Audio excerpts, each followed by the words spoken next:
Good evening, Mr. and Mrs. Warrior fan, and welcome to MCTV Channel 20 on Eagle Communications. This is your Central National Bank pregame show preceding the Marion Warriors taking on the Remington Broncos. Ought to be a really good ball game tonight. Marion looking to bounce back from a loss to a very tough Hutchinson team last week. But before we get to all that and before we talk about football, we are going to talk about homecoming, and our homecoming festivities, as I said, will be sponsored by Central National Bank. Tonight, the Marion High School homecoming candidates will be Shayla Klein, Sam Davies, and Julia Hall vying for homecoming queen. And for the coveted crown of king, you will have Quentin Hett, Jacob Baldwin, and Brandon Fahey. So we look forward to seeing everything and all the pomp and circumstance and grandeur associated with that as Central National Bank brings us that ceremony. We will go to that immediately, and when that is over, we'll be back with your ball game. So now, let's go to Homecoming 2014. Teen Homecoming Ceremony. Our first queen candidate this evening is Samantha Nicole Davies, daughter of Lloyd and Robin Davies. Sam is a member of Holy Family Parish. She has been involved in volleyball 4 years, cheer 4 years, softball 3 years, singers 3 years, FEA 2 years, National Honor Society 3 years, where she is currently secretary and treasurer, and student council 4 years, where she has served as secretary the past 2 years. Sam was also the sophomore class treasurer and is currently the senior class secretary. Sam's advice to underclassmen is to take advantage of all the chances you get here and grow close to the people around you. This is the place that will build you into who you will be for the rest of your life. Always keep looking forward and cherish the people and place you came from. Time truly does fly, so don't waste it. When asked about her most embarrassing moment, Sam said, "My junior year, I was forced to sing by myself at the Christmas concert, the only time I would ever sing in front of anyone. I had 11 words to sing, and I messed up on the very first word. Looked at Quentin, horrified, and almost cried on the stage. Worst experience ever." When asked who Sam looks up to, she said, "I look up to my parents. They work their tails off and they teach me more about life than any other people that I've known. They've given me a brain, a smile, and a good heart. I can never thank them enough. They've given me a great life, and one day I want to do the same. I love you, Mom and Dad."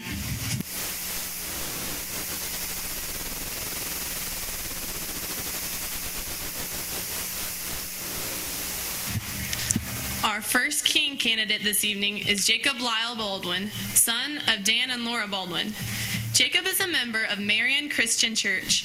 Jacob has been involved in football 4 years, basketball 3 years, baseball 3 years, the musical and play 3 years, singers 4 years, NHS 3 years, FCA 3 years, FBLA 1 year, Key Club 2 years, Stuco 4 years, where he is currently the vice president, and he has been a class officer for 2 years. Jacob's advice to underclassmen is, don't touch anyone, they might have Ebola. When asked what his most memorable moment was, Jacob said, getting to go to state 2 years in a row with the baseball team. When asked who he looks up to most, Jacob said, "My grandma. She showed me what true strength is and taught me that joy is found in the little things."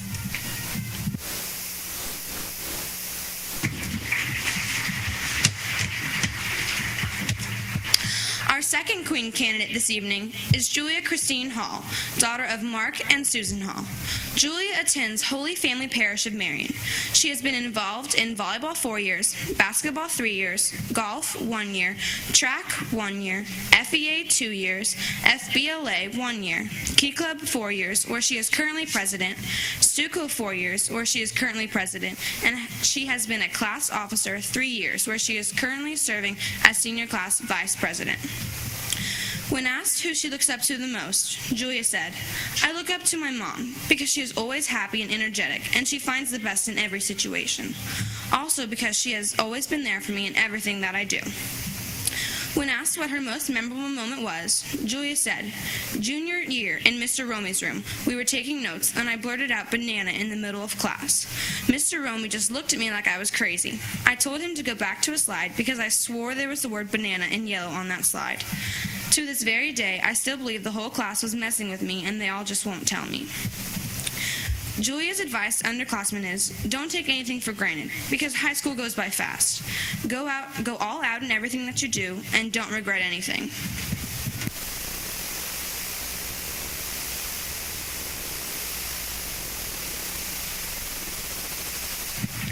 Our second King candidate this evening is Braden Michael Fahey, son of Tim and Lana Stevenson. Braden is a member of Valley United Methodist Church. He has been involved in football 4 years, track for 3 years, Stuco 4 years, where he is currently treasurer, Key Club 3 years, Singers 4 years, FFA 1 year, a class officer 3 years, and part of the musical and play for 3 years. Braden's advice to underclassmen is to live life to the fullest, but always remember what is right is not always popular, and what is popular is not always right.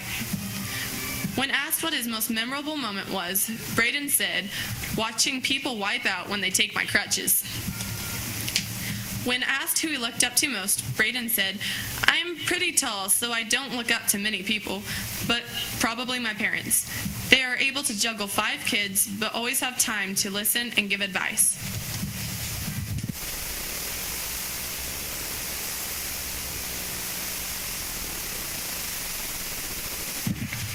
Our final Queen candidate this evening is Shayla Noel Klein, daughter of Mike and Patsy Klein. Shayla attends Emmanuel Baptist Church. Shayla has been involved in volleyball 3 years, softball 3 years, FBLA 1 year, FEA 2 years, Scholars Bowl 2 years, Key Club 1 year, and choir 2 years. When asked what her most embarrassing moment in high school was, Shayla said, "At a Belle Plaine volleyball tournament, Coach Weiner hit a ball at me and nailed me right in the face in front of a whole student section of boys. They all laughed."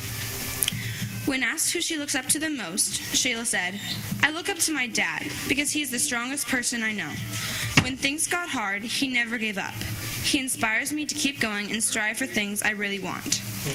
When asked what her advice to underclassmen was, she said, "People will judge you for your mistakes, but how you react is what really matters. Always keep your head up and remember who you are. This is just the beginning and the best is yet to come."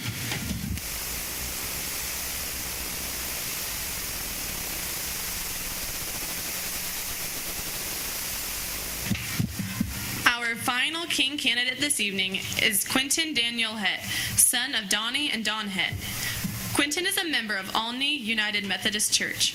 Quentin has been involved in cross country 4 years, track 3 years, forensics 2 years, Key Club 1 year, Safe Team 1 year, the musical and play 2 years, and Scholars Bowl 3 years. Quentin's advice to underclassmen is to make your mark now and make yourself known. When asked what his most embarrassing moment was, Quentin said, "The play when I had to play dead and kiss Jacob." When asked who he looked up to most, he said, "My dad. He always follows everything through and works his hardest."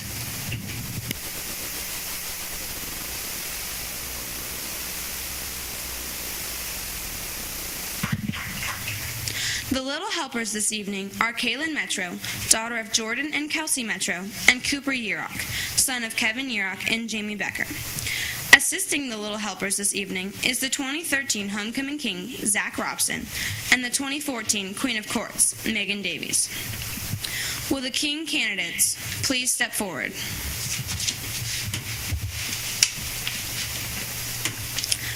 The 2014 Homecoming King and Queen are Jacob Baldwin and Sam Davies.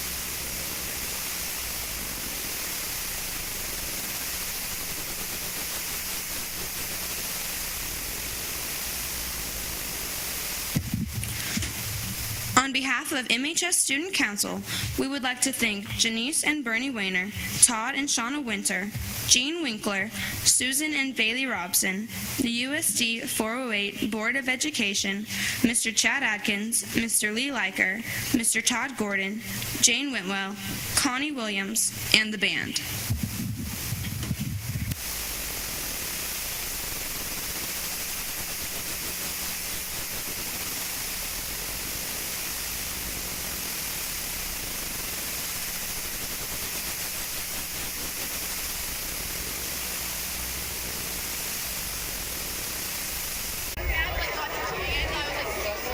Well, we are back. We hope you enjoyed the Central National Bank pregame show. Congratulations to the King and the Queen and all the attendants. Nothing better than homecoming in a small town.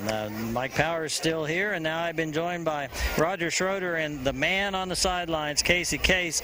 As you see the captains going out on the field, let's talk a little bit about this game before the first quarter starts. Casey and Roger, what's your take on the Remington Broncos? Well, since you mentioned my name first, I guess I'm up. Coach Tiroff, I looked at the scouting report that he sent out, and he's pretty impressed with them. He thinks they run a diverse offense and says they have several players we need to watch out for. I'm not buying it, guys. I think we're going to steamroll this team tonight. They got beat by Bennington first week of the year by 1 or 2 points, I think. Last week they got creamed by Sedgwick. I think we're going to come out, and if we can hit on all cylinders and avoid silly mistakes, I believe we'll win 36-6. Oh, I'm writing that down. You go ahead. 36-6, Roger. So you buy him, Casey, what Casey's selling? 30-point victory. I think everybody in the stands, at least on this side, would sign up for that. And especially, after a week last week when the Warriors struggled a little bit with a tough Hutch Trinity team, whether it's 30 points, 3 points, 1 point, whatever, a victory to get back on track and get the season going in the right direction is probably the most important thing. So, hey, not to interrupt you, but here comes our flyover. It was supposed to come over during the national anthem, and here comes Ty Ziner. He's low, out of control. But this is our flow. Jay gets a flyover. Go to Jay. Go to Jay. There we go. It's what they call the guy on Snoopy, the Red Baron. Red Baron. There's the Blue Baron. Here he comes.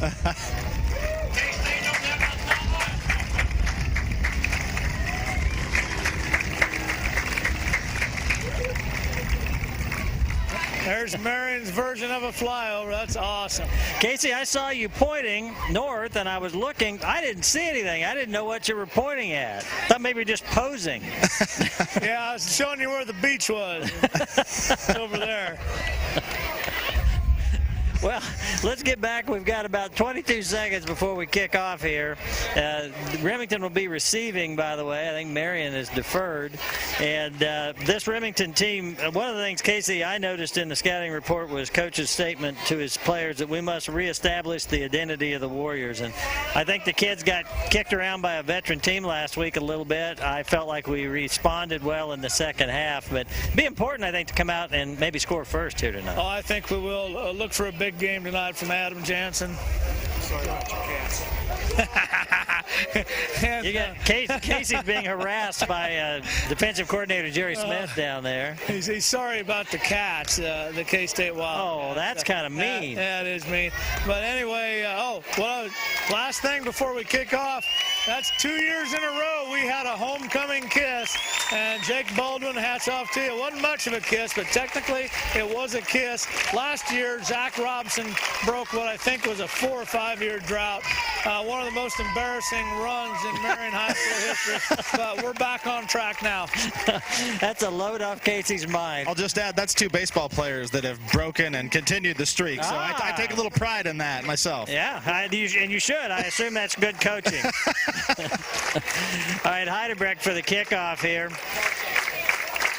We got a big crowd, as you always would for homecoming. They're up, they're clapping, and got a great high school football atmosphere here.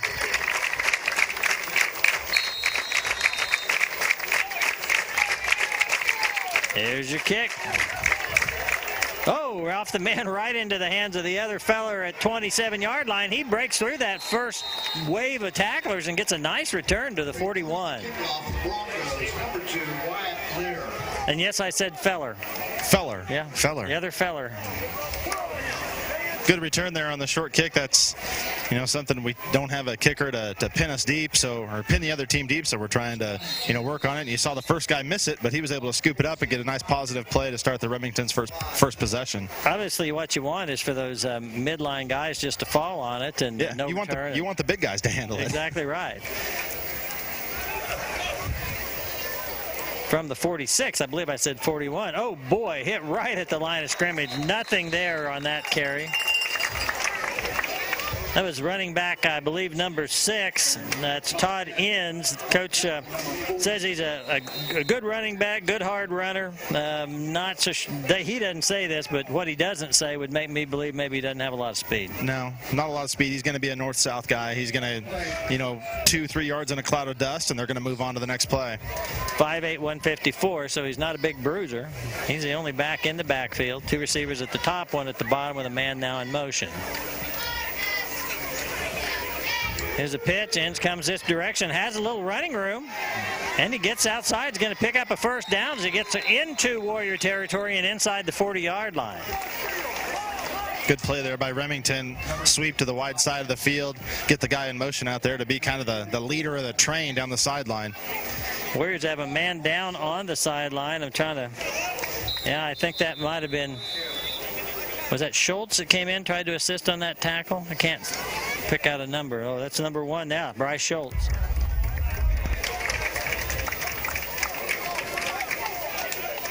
Well, so far, Remington has looked pretty decent here after the one run into the line. That's a nice return, or a nice run after the good return on the kickoff.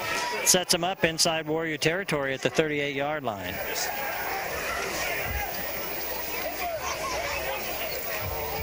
Ball's on the out. Ground. I think they recovered it. Get a very short gain on that fumble. Second down.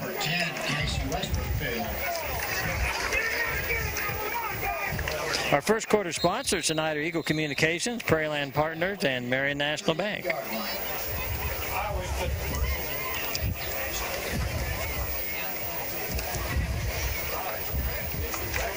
Roger, the wind, Casey said there's not much wind, but it's out of the south, and I don't know, it's a pretty good little breeze there, really. Flag's not stiff, but it's blowing a little bit. It's blowing. All right, second and long. Here's the pitch going that left side. Might be a block in the back there, but no flag on the play. No flag, and the Warriors really pursued well.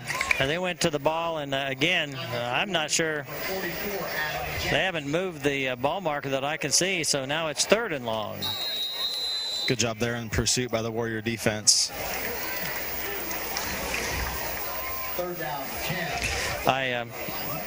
thought it was unusual. The third game of the season, the first one that I've been able to wear shorts and a short sleeve shirt to. I'm sure freezing for 2 games. Working backwards a little bit. We are. We're hot the first 2, and then we gradually work our way into sweatpants and sweatshirt weather. This one, Jerry Henderson earlier said this is good for the fans and not as good for the players. Quarterback going to roll this way again. Looks like he wants to throw, gets the ball away. Probably the man had a step and was open, but the ball was a little long. But it had to have been a really precisely delivered pass there to hit his receiver on the money. Adam Jansen was right in his hip pocket. I'd rather see a quarterback err on that side than try to tuck it too close and have the linebacker there kind of swoop underneath and make the play. These are high school kids, and throwing on the run, even though he is right-handed, running to his right, nevertheless, it's it takes some real skill to be accurate at that.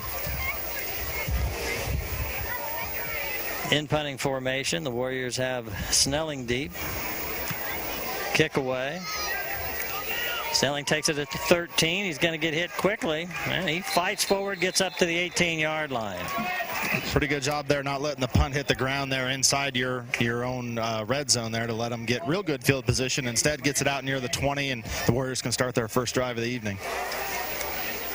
So the Warriors bend a little bit on defense, but eventually get the needed stop and see now if we can put a drive together. The thing I think would be it would be wonderful to score one play, score. But so many times that's just a matter of somebody missing an assignment. I would like to see a methodical, spirit-crushing drive. Yeah.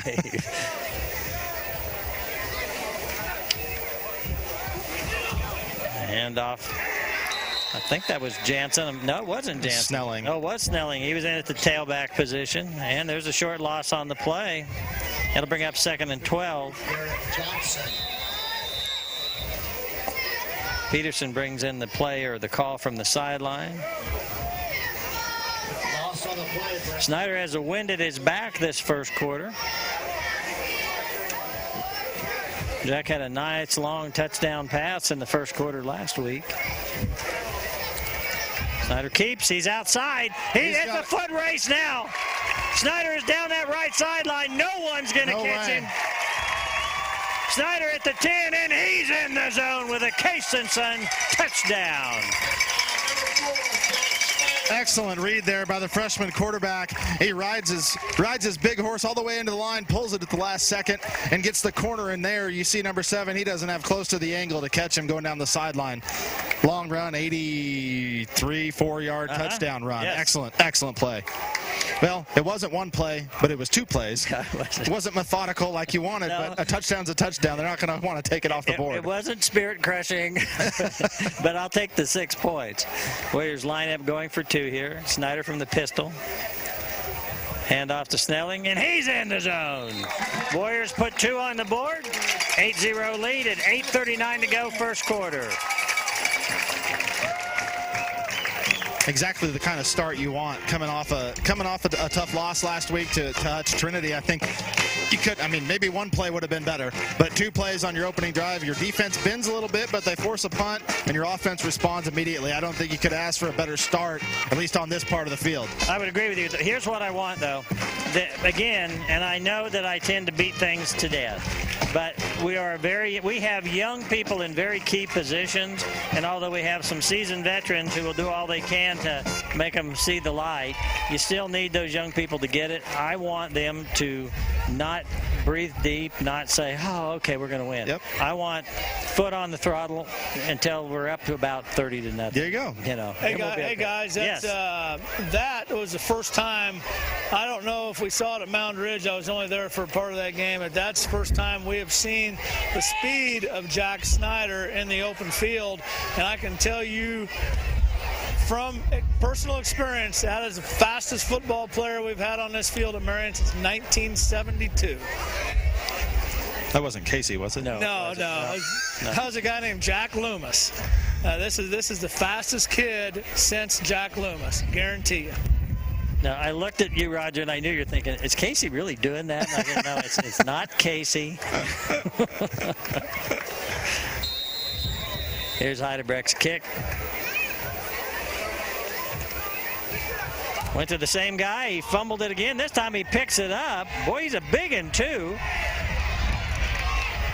The Warriors ride him down. It looked like a herd of ants attacking an elephant, but we got him. Yeah, actually, guys, I'd be the 3rd fastest. Since 72 or ever? No, I'm kidding.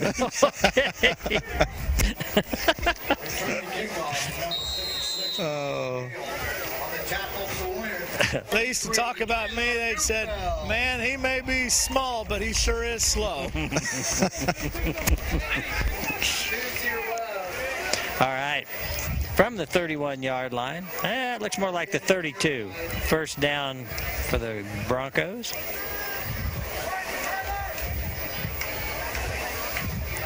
Hand off to the tailback. It is a good hard run as he gets the ball across the 35. Ball carrier number 6, Todd Enns. Roger, when the first time Enns carried the ball, I thought I read the scouting report and I thought, yay, man, Grant is really being charitable. But since then, I could see what he's talking about. Yeah. He runs pretty well. The hard runner, not going to make a whole lot of cuts, it doesn't look like. Right. He's going to make his one cut either at or near the hole, and then he's going to get north and south and get his pads down and try to get as much as he can. 2nd and 7 for the Warriors.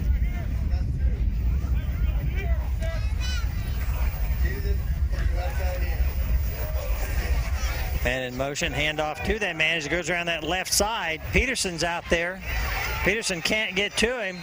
Number 55, Kyle Pally, drags him down. Big gain, brings up a first down. Yeah, a little jet sweep action there from from Remington, and they definitely got the left corner. Mason was out there kind of on an island and almost made a great play to drag him down, but nonetheless, first down for Remington. Tyler Neufeld comes out, and Corbin Wheeler goes in. From the 48, it'll be first down for the Remington Broncos. Really happy that we have individual yard marks. Oh, isn't that? Yeah. You weren't here last week. I didn't get to participate last week, but after the week 1 trip to Mound Ridge, it's nice to have the individual hashes out. You not only have the hash marks, but you've got the 10, 20, 30. There you go. 40. I mean, it's great. I don't know why we have the orange pylons, really, when we got it on the field, but not complaining. A quick pass. And drug down very quickly. It'll be a short gain, maybe a couple. Defensive back Brad Stone there right in his face as soon as he caught the ball. Excellent play. Chance Bowen, the wide receiver, he's 5'9", 132, pulled that in.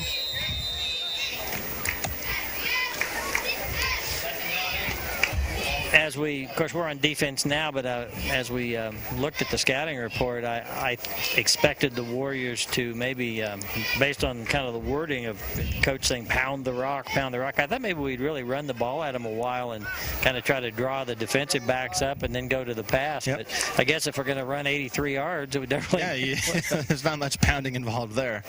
2nd and 8. And off to the tailback. Gets a yard. About 6 or 7 Warriors in on that tackle. Hey, you like to see that. A lot of red hats fly into the ball early in the game. It's a good sign for the defense.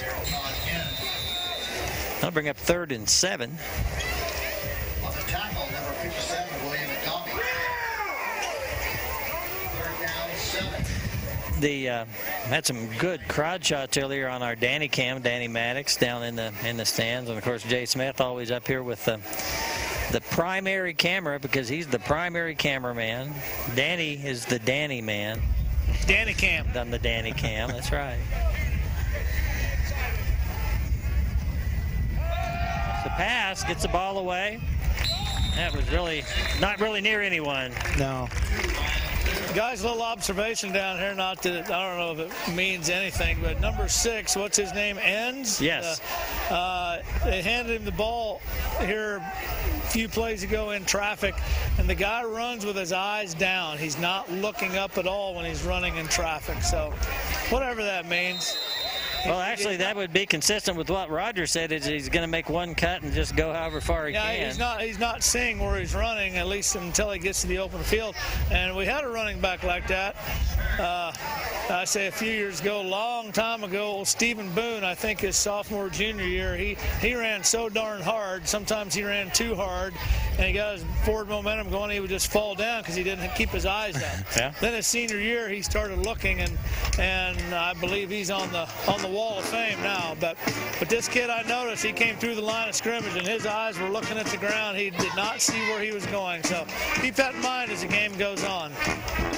Thank you, Casey. And this timeout, the Warriors called, and it is a Tampa State Bank timeout as we get some more shots of the crowd from the Danny cam. And I started to mention Danny Maddox on that camera and Jay Smith on the primary camera up here covering all the action. And, of course, the old Silver Fox, Gene Winkler. And we've got Gene set up behind a couple of monitors up here, and we've managed to keep him out of our hair so he doesn't bother us. He's close enough to throw stuff at us, but not close enough to actually get on us. What no one but we know is that he can talk to us. We can hear him. No one else does, and he can irritate the bejeebers out of you if he wants to. Yeah, like right now. Exhibit A. Low punt. Snelling's going to just stay away from it, and it'll roll dead just outside the 15. Roger, did you by chance get a hamburger on the way in? I did not. I had a little snack before I came, and that was it. But they smell good. That's what I'm smelling, that charcoal. They're cooking more of them down there, I guess. I think it was the Booster Club. I'm not 100% sure, but they. I know I partook, and they certainly hit the spot. Yeah. Nice, homemade burger. You can't really get much better than that. And one of the dangers of that is sometimes when you get those big old grills, they make them into charcoal briquettes, but this one was cooked perfectly. Good. All right, Warriors, 1st and 10. That's a handoff to Jansen. He cuts outside, then back in. Going to get the ball out just short of the 20. 4-yard gain.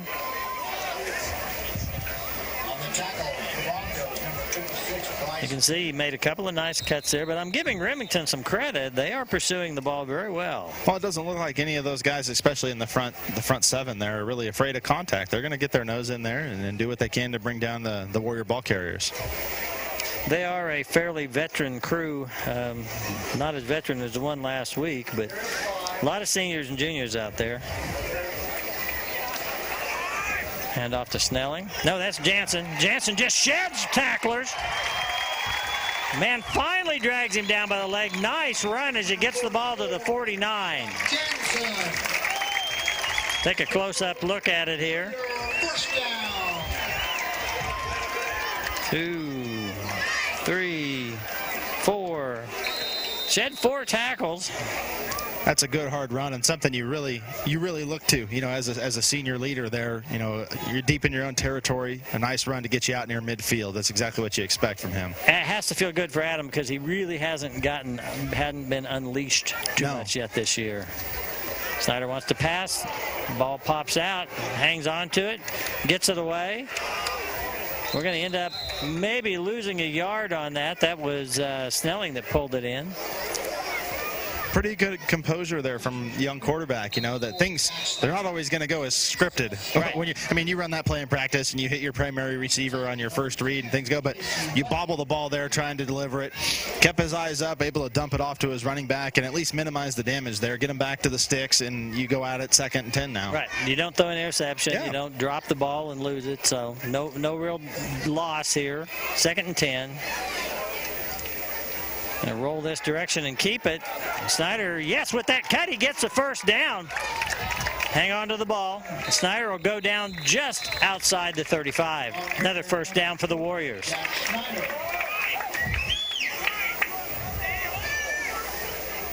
On the tackle, number 3, Chance Bowen. Good positive play there. Good job ball security at the end. You can see guys, they're holding him up, and you can see him coming in trying to get at the football. Good job by quarterback Jack Schneider there, holding on to the ball, getting to the ground, and taking the result of the play. Tackle there was by Blake Thurnberg, who is the quarterback for the Broncos.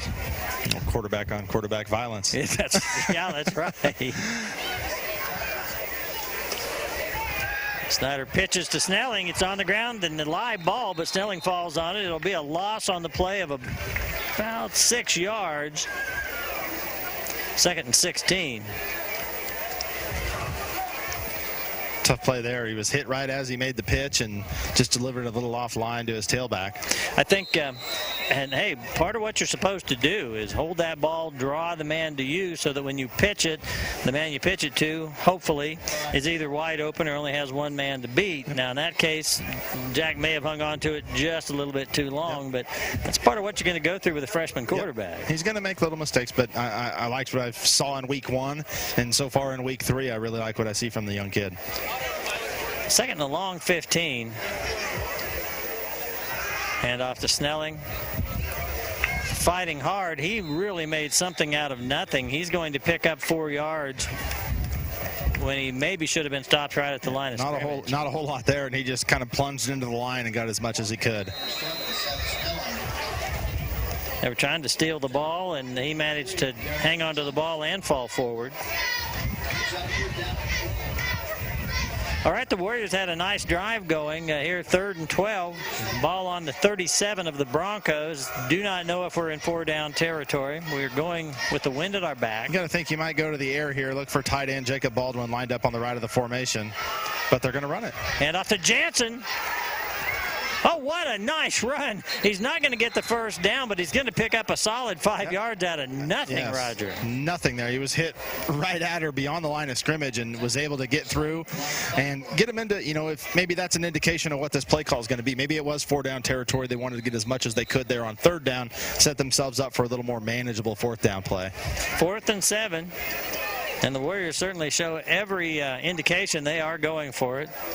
And if they don't get it, absent something, whoops, we got a timeout, officials timeout. Well, we got an equipment problem on the Broncos side. No, maybe it was on the Warriors side, but whatever it was, it's fixed now. There we go. 4th and 7.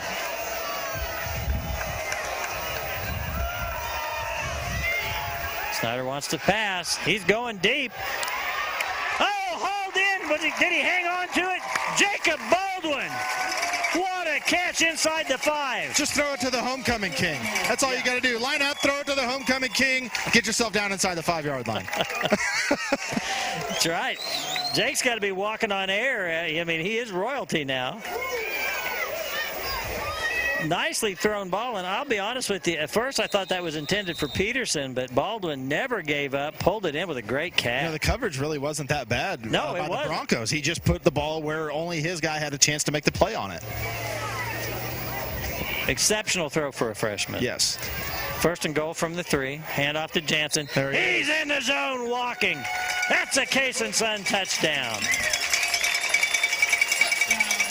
Simple little play there. Dive to the fullback, get you in the end zone. Obviously, the play prior to that's the big one that set it up on 4th and about 6 or 7 there. You hit the big shot to your tight end over the top. And again, coverage was pretty good. Young quarterback put it exactly where his guy could make a play, and only his guy could make a play, and get you down inside the 5 and set you up for a touchdown. Your prognostication you're seeing of the future worked pretty well. It's just you were a play ahead of yourself, or behind yourself. Exactly. If I would have known, I would have. You would have held off. I would have said it in the right order. Yeah. Extra point attempt. Jansen again with the carry. That time it's going to come up short. It'll be 14-0 at the 54-second mark of the first quarter. Stay tuned at the end of this quarter. We will have some words from our sponsors and then have Casey Case's quarterly report. Or, Gene, do you want to go to Casey before? No, we'll go to the sponsors first. Okay. Getting the word from my director back here.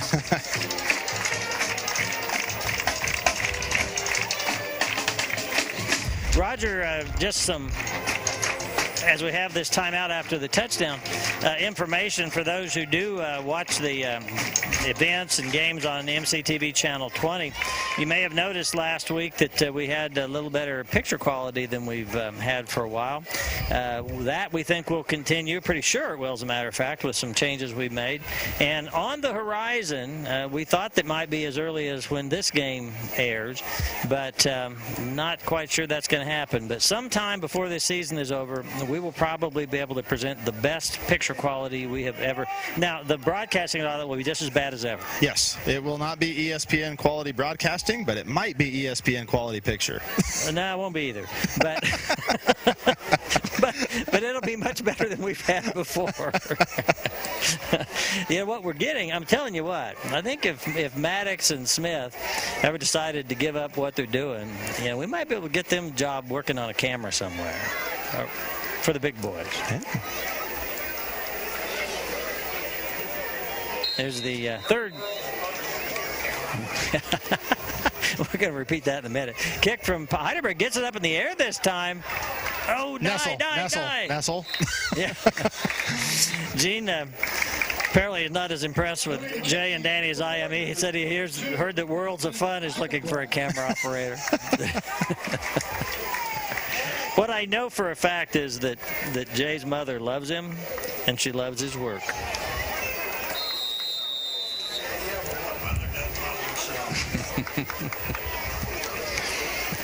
My mom loves me very much, but she doesn't see my work, and that's probably a good thing. Just keep it that way, right? From the 20-yard line after the touchback,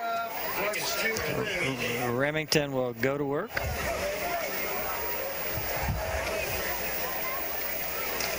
And off to the tailback. Oh, man. 63 for the Warriors. That's Cade Harms. Made short work of that. That play didn't even get really a chance to develop at all.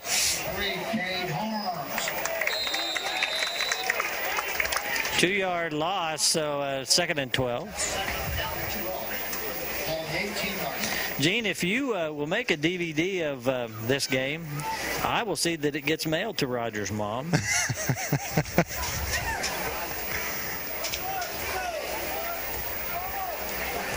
All right, 2nd down. 2 receivers up top, 1 down low, 1 back in the backfield. No one in motion this time. Quick toss to the out on the flank, and Baldwin did a great job, hit him fast. The man fought forward for a couple 3 yards, but it's still going to bring up 3rd and long. Little bubble screen there, and trying to get the ball into your playmaker's hands out in space, but Warriors did a good job on the perimeter there, and it's going to take it into the second quarter. with that, let's take a break and hear from some of our fine MCTV sponsors. Hannaford Abstract and Title Company provides abstracts of title and title insurance for homeowners and mortgage lenders. They also provide real estate closings for your transactions. Why do you need title insurance? For most Americans, our home is the single largest financial investment we will ever make. Having a clear title is important to the sale and purchase of your home. Your title insurance policy is your assurance that the home you are buying is protected from any title problems now and down the road. Tampa State Bank is one of the few banks in Marion County still locally owned. We offer the full range of banking services: checking, savings, time deposits, consumer, commercial, and real estate loans, escrow services, credit and debit cards, internet banking, new touchscreen drive-up ATM, night depository, and safe deposit boxes. Our friendly, courteous officers and staff will continue to provide the excellent service to our customers in 2012 that they have been used to since 1901. Jerry Cady Agency is a full-line insurance agency specializing in crop and hail insurance. They also carry farm, home, auto, life, and annuities. Their goal is to continue to offer quality insurance products while maintaining our commitment to always providing the best service possible to each and every customer. Welcome to Marion County Ace Hardware, located at 1228 Commercial in Marion. We have all your supplies for painting, lawns, pets, fishing supplies, and keys. We also have stock lawnmowers and parts with a large selection of Craftsman tools, and also don't forget the candy. We are open 7 days a week for your shopping convenience, even if you only need a nut or a bolt.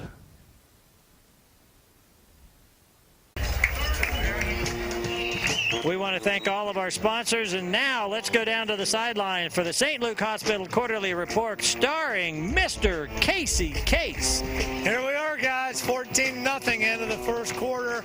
This game's gone about like I expected it to. Remington's had a couple of bright spots on offense. Look for Marion's defense to adjust. I think we're in better shape than Remington. I think as the game goes on, we're going to wear them down, and my 36-6 prediction is going to come to fruition. Probably the play of the first quarter was the catch made by Jacob Baldwin down here. It's a well-thrown ball, but an even better catch by Baldwin. And things are going the Warriors' way right now. It's a nice night, unlike last Friday where, like you said, we were all freezing and it was only 61 degrees, but the north wind was blowing about 25 to 30, I think. So great start for the Warriors tonight, and look for more good things to come. Roger, whenever I listen to like a Chiefs radio broadcast or any of the Kansas City radio people interview Lynn Dotson, they always refer to him as Hall of Famer Lynn Dotson. Perhaps we should call Casey Hall of Famer Casey Case, third fastest man. I told you that was a joke. I know you did. There's third down, through the arrow, picked off. Jansen's got it going down the right sideline. Just ran over a man. Wow. It's going to take it inside the 5. Intercepted by number 44, Adam Jansen. You see it on the replay here. Adam just dropping back into his zone and undercutting the route. And if any guy on the field's not afraid of contact, it's number 44 in red. He could see the pylon, and he thought I could maybe jump and get there, but instead he's going to stick his nose right in there. I think it was the play call was a good one. I like the play call. Execution didn't work out so well. He had time.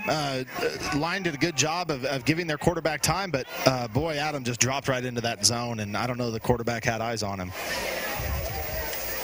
Snyder hands off to Jansen again, and he's in the zone with a Case & Son touchdown. Number 44, Adam Jansen. Let the senior finish what he started. You know, he gets you down there. I like the play call. You know, don't go away from your horse. Put it in his belly and let him get in the end zone. Yeah, he got the interception. He got that close. You got to give him at least one carry.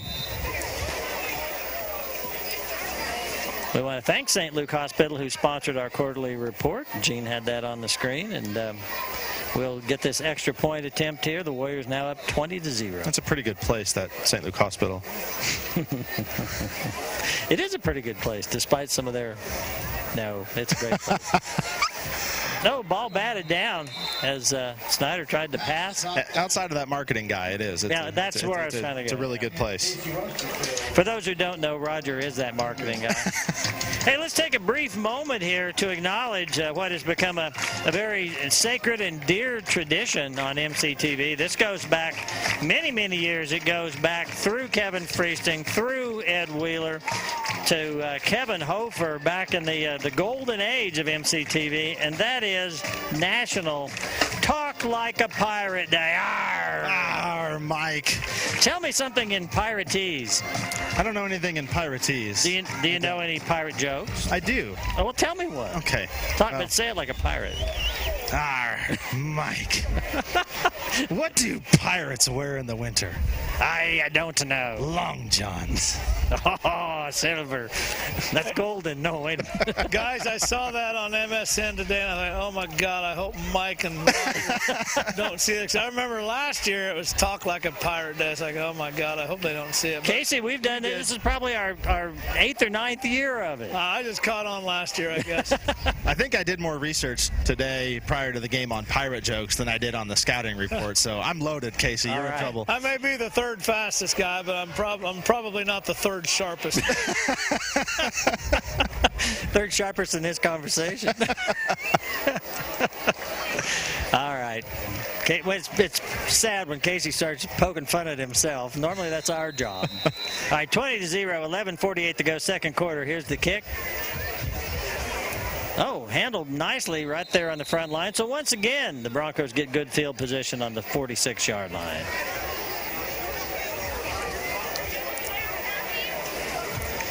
I love it when we've got a full stadium. And, you know, even in some of the leaner years, we always have nice crowds. But when you get just a packed house and you got people even down in the metal stand on the south end, the buzz, it's just fun. I love high school football.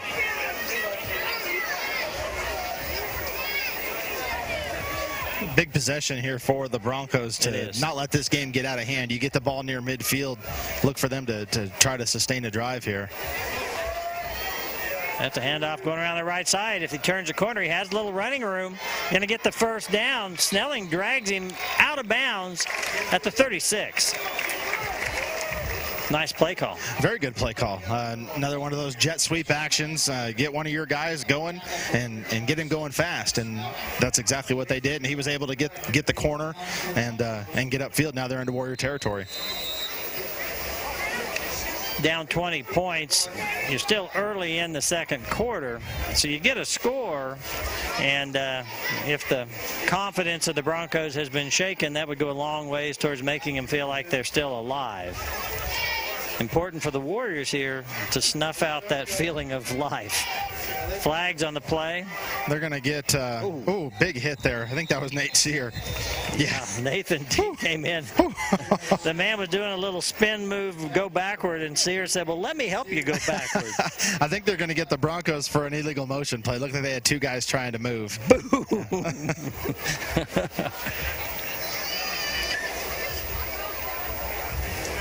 Is that, is that our first penalty? It is. Okay. Well played game up to this point. Yeah. First flag of the night, and we're at the 11:34 mark of the second quarter. Good stuff. 1st and 15 now after the mark off. Ball now at the 41.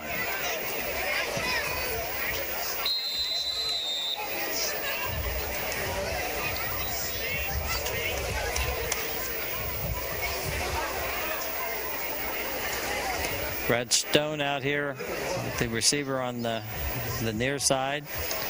Neufeld on the man in the slot who goes in motion. Handoff to Inns, and man, he is hit right in the solar plexus by Jansen. Well, Jansen has really played a very good, very physical game so far. Right there to meet the running back at the line of scrimmage. Here it comes. This right here is an oof. Man. You're running along. Life is good, and then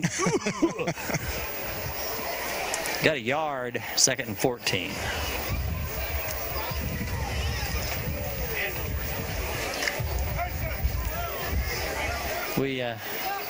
Hope you enjoy the camera work from Danny and from Jay, and then Gene, who's picking the replays and getting them to you. Pass pulled in. Very well, a little more gain than I thought. He's going to get 4 yards on that. And gets him back to the original line of scrimmage there. Good play.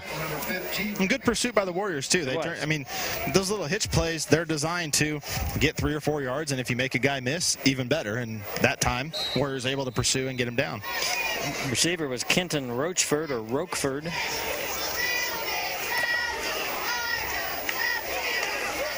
All right, 3rd and 9. Under 10 minutes to go in the half. First quarter just flew by. This one seems to be going slower. He rolls, gets the ball away. You know, I'm not so sure. That wasn't that poorly thrown. His receiver just didn't turn and look till didn't have his head around. And, you know, the ball may have been a touch out in front of him. You know, he's missed when he's been on the run, but they're not severely poor throwing balls. I mean, he's putting the ball in a spot to where only his guy can get it. It's just their guys haven't been able to get it. That's exactly, you're right. And it was a little outside and maybe long, but I'm just looking at that receiver thinking, man, if you're looking, you can, because he was surely not going full speed. No. If he gets his head around and flattens his route out a little bit, he's going to be able to make that play. I don't know how much he would have gotten. It looked like the Warriors were in pretty good pursuit there. They're going to go for it here on 4th down and 9. Staying with the air. Going long down that sideline. That's just really overthrown. That one I can't. I'm trying to alibi for the young man, but I can't do it with that. That was a poorly thrown ball, unfortunately. He's been pretty much close to on target through the first quarter and a half, but that one didn't even give anybody a chance to make a play on that ball. Probably a really good call to go for it there. You don't lose much. The Warriors get the ball on the 35. You try to punt. Best case scenario, I guess you could pin us deep, but very likely you might end up with a touchback. Yep. So yeah, you're only going to net maybe 15 yards off of that. So I like the play call, and I like the play call to go to the air. All right, 1st and 10 Warriors now from the 35. Just inside the 35, actually. Wheeler on the near side, Baldwin up top. Snyder wants to throw. He's looking at Peter. That's Peterson. It was Peterson, not Baldwin, and the ball was a little underthrown, incomplete. Good defensive play by our offensive player there. Yes. Coming back to the ball and getting it out of the defensive back's hands so that we don't have an interception and go the other way. As it comes to the sideline, I see both Coach Teroff and Coach Smith go give him 5 and say good job. And you might wonder, well, why would you say that? He didn't catch it. Well, that's it right there. You prevent the change of possession going back the other way. And, you know, Jack Schneider's throwing the ball into the wind in this quarter. So, you know, that might be a little bit of a reason why that ball was underthrown just a touch. 2nd and 10. Hand off to Jansen. Jansen gets a nice run. He's going to pick up 5 and falls forward for 2 more. Boy, that's a load running right there. He should have had maybe 3 yards, and he ends up with 6 or 7 and gets you into a really 3rd and manageable here to where the whole playbook's open for the Warriors. 3rd and 3.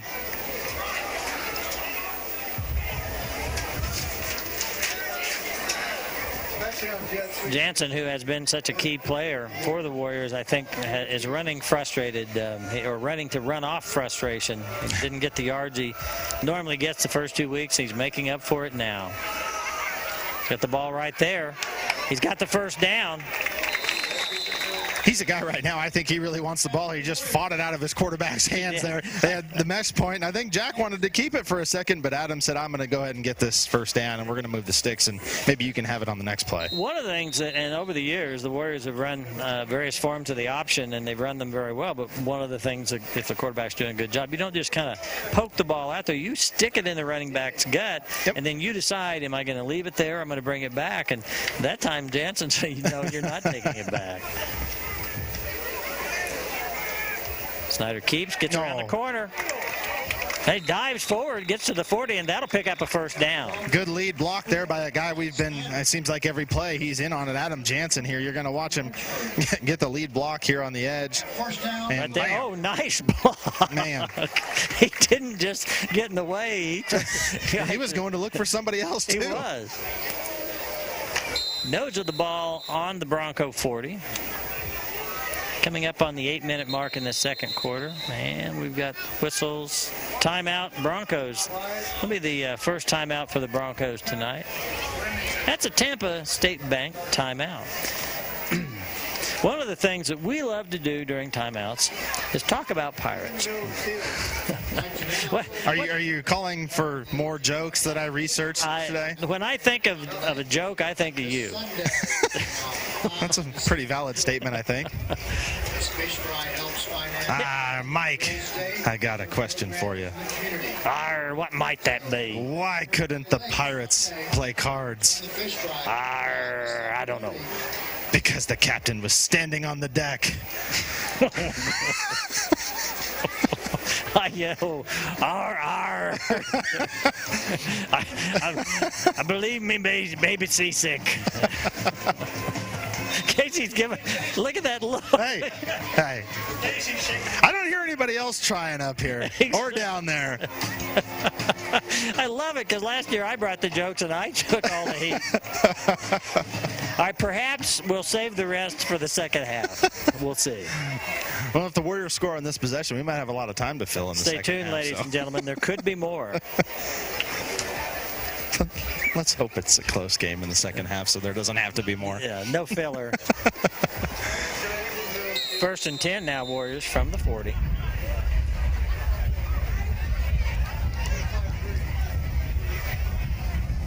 Snyder from the pistol. Hand off to Jansen. No, that was Snelling, excuse me. And there's really no gain there at all. When I realized it was National Talk Like a Pirate Day, I was kind of reading up on it on MSN, and it officially ends at 8:00 p.m. tonight. Yeah, Pacific time, Casey.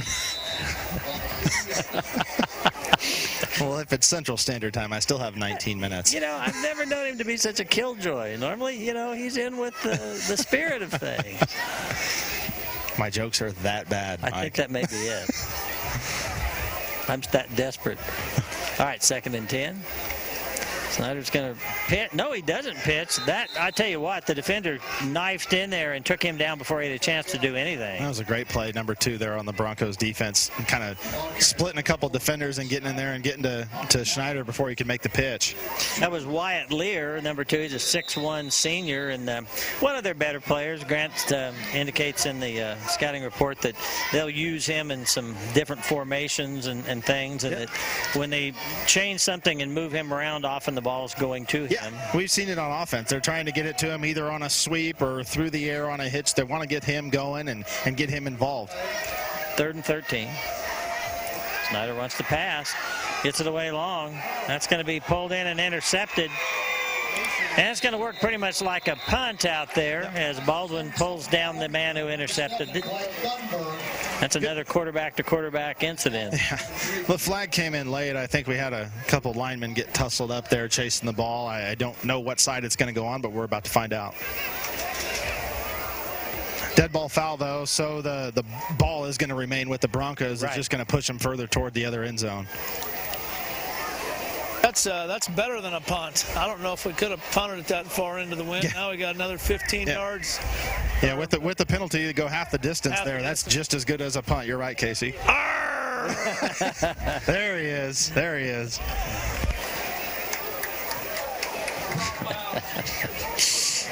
I'm glad I can't get fired from this. That's the beauty. It's impossible to be fired. You can be disrespected, disliked. The officials forgot to pick up the flag out there. Coach Steroff just ran out and got it, and he's taking it. You can see him right there. The official over here on this side was pointing to the white hat saying it's his. Nobody wants to claim that. No, don't want to be that guy that lost it.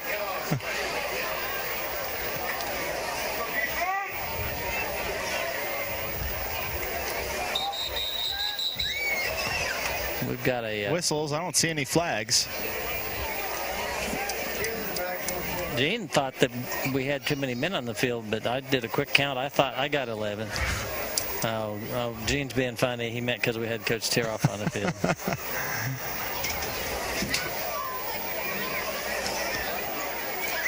So What just happened? I'm not sure. Did the official just weren't ready or something? The official was late getting back there after picking up his flag. I don't know if maybe he wasn't quite in position yet and gave the ready for play signal. I'm not sure. Anyway, first and 10 from the 9.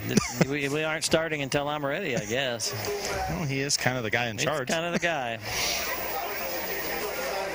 Quarterback under center.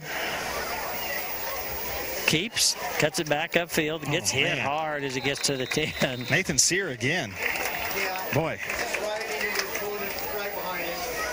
Take another look at this. Nathan's been kind of a highlight film tonight. Who was that in there with him? That was Kyle Palak. Yeah, Palak and Sear, a couple of the senior leaders. Palak, Sear, and Jansen are 3 kids that I wouldn't, if you're going to have to go play football, they wouldn't be bad to have on your side. 2nd and 7.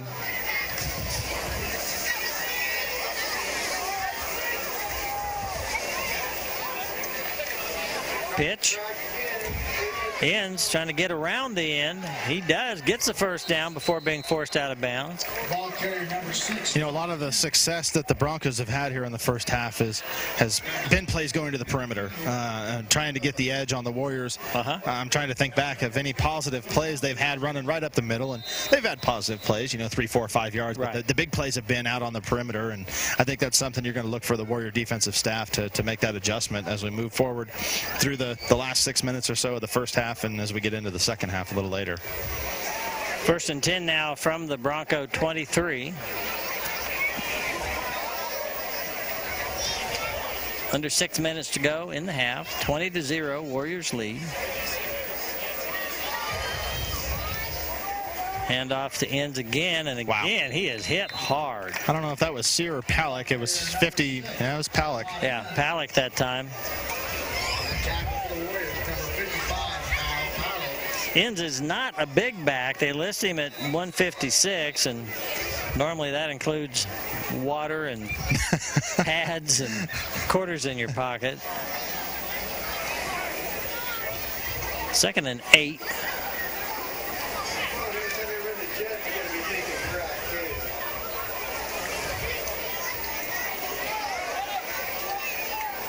One back in the backfield, 3 receivers. Now they send the man in motion. So if they'll go, we've got a procedure. Number 20 out there. That's Kenton. I'll have to pick a pronunciation and just stick with it. We're going to say Roqueford. Kenton Roqueford. It's not like the dressing, right, Gene? Hey, guys. One thing I noticed in the scouting report was Grant said they ran several different formations and had certain tendencies out of each of those formations. We're calling their play before they run it almost every time. They're really recognizing the formation they line up in, and they're yelling out sweep, they're yelling trap. So I think our game plan is pretty spot on, and we pretty well know what they're going to run before they run it. That's impressive at the high school level. That means the kids paid attention to the scouting report. Did their homework during the week. Exactly. 2nd and 13. Quick pass, pulled in. Quick tackle. It'll be a 3-yard gain on the play. Good play there. Defensive back Brad Stone hitting the receiver just as soon as he could figure out I've got the ball and I got to make a move. Stone was on top of him. Chance Bowen, the receiver. At the end of this quarter, stay tuned. We'll go at the end of the quarter. We'll go to Casey Case for his quarterly report. And after Casey, we'll have some words from our sponsors before we come back with your second half. 4 minutes to go. A lot of football left.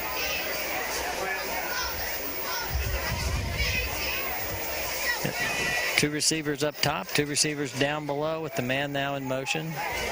Jet sweep. Hand off to him, and he goes down. Actually went down on his own. Peterson will get credit for touching him first, although in high school it doesn't make any difference.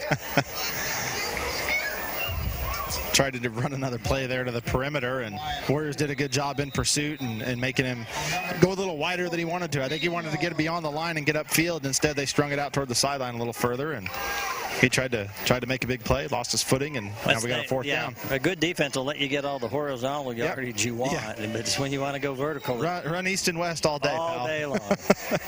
Snelling deep. He's at the 49-yard line, backing up just a little further now, back to the 46. Anticipating the punt. End over end punt taken right at the 50. Snelling does a nice job. Fumbled it, but he didn't panic, held on to it, went down right there. Great field position. Great field position, yeah. End over end kick, a little tough to handle, but he did a good job of not, compounding the mistake. Had a little trouble on the handle, getting on it, getting to the ground. Good play there. Yeah, the bottom line was once he realized I'm not getting this cleanly, he just got it under control. Yeah, you're already going to start at midfield. No reason to take any chances here. You got plenty of time. A little over 3 minutes left here in the second quarter. Warriors with an opportunity here, 3 minutes, 10 seconds, 2 timeouts in their pocket, 50-yard field to work with. Hand off to Jansen. That time they meet him right at the line. They gave the Warriors a little bit of their own medicine. Gang tackle, going to lose a yard. Brad Stone comes in the ball game for the Warriors. He's made a couple of good plays on defense tonight. See if we can get him one on the offensive end. Exactly. And we've got a timeout here. Looked like they're working on the shoulder pads here of Jansen. Another equipment malfunction. His backpack. Second and 11. Snyder's going to roll this direction. He pitches at the last minute to Snelling, and Snelling gets a couple. Pretty well defended play. Yeah, Broncos did a good job there, kind of stringing everything out, and not much of a gain. Puts you in a 3rd and long here. Snyder did a nice job of not losing his composure under some adversity. Yep. 3rd and 9, and see if the Warriors, again, Casey made a good point, going against the wind. If you're going to pass, you'd think it might be a quick, short pass. Straight drop. Gets it away. It's going to be intercepted, intended for Corbin Wheeler, and it did just hang up there just a bit. That was just an intermediate pass. Got a flag down near the quarterback. Might be a roughing the passer penalty, and that's what it is. Don't know if we'll have that. We'll take a look here. Watch Snyder. Be about the 36-yard line, 35. Here's the slow-mo. Gets the ball away. You can see as the camera left him, you could see the man closing in. He was closing in on him, and don't want to pick on the young freshman. He's played well so far, but he had Jake Baldwin open there. Jake was split out wide and kind of ran a little bit of an underneath route, and Jack tried to take a shot down the field to Corbin Wheeler, and I think he might have been able to pick up the sticks. And everything you say is totally true. The thing that just makes us feel good is that he's a freshman. Yes. He's out there getting his first time in real live. Well, maybe he forces a play here, but it doesn't hurt us. We still get the ball, still get good field position, still have about 2 minutes to work with. I mean. If he's going to make a mistake and it doesn't hurt you, then you have to live with that, because he's not going to make those mistakes the next couple of years. Exactly right. He'll see this in films and learn from it. It's clear that he's got some poise and he's got some football savvy. All right, from the 35-yard line, Warriors now, a minute 52 to go, 1st and 10. Hand off to Snelling. Snelling's going to get a yard. 2 timeouts to work with here for the Warriors. I still don't think we really need to get in too big a hurry right now. Getting down to a minute and a half left in the quarter. Stone brought the play in from the sideline, subbing in for Putter. Stone now wide left. Wheeler wide right. Looking to Stone, pulls it in, cuts back upfield. Nice gain, going to be short of the first down. Pretty short, almost looked like they, I don't think it was designed, but you had the tailback wheeling out of the backfield. Almost looked like they had a hook and ladder set up. Oh. Nice call, Roger. I have seen the hook and ladder work very, very well for Warrior teams many years ago. 3rd and 3. Snyder wants to pass, gets it away, pulled in by Peterson. Peterson cuts again, goes down at the 6-yard line. Good play there. Hits him on the short post with a quick slant. See the replay here. Little strop. Ball's delivered right on time and right in stride. Yeah, that was exactly the words I was thinking. Nice when you can catch it in stride and just keep on running. Still got plenty of time here. No need to rush yourselves. Got 2 timeouts in your pocket if you need them. 45 seconds to go from the 6-yard line. Jansen got the ball. It was a little juggling around there. He's going to get inside the 5, and I think the Warriors are going to use a Tampa State Bank timeout. So 1 timeout to go. Casey, here's what's going to happen. Either Casey's going to talk or we're going to do a pirate joke. Let me talk. Well, I got more pirate. It's not 8 o'clock yet, Casey.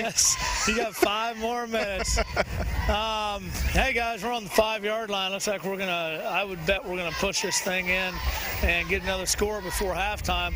We did get, I don't want to use the word lucky. We got fortunate on the roughing the ball back there. Things are going Marion's way. Roger, let's have a pirate joke. Oh, I thought you'd never ask. Casey. My matey, go ahead.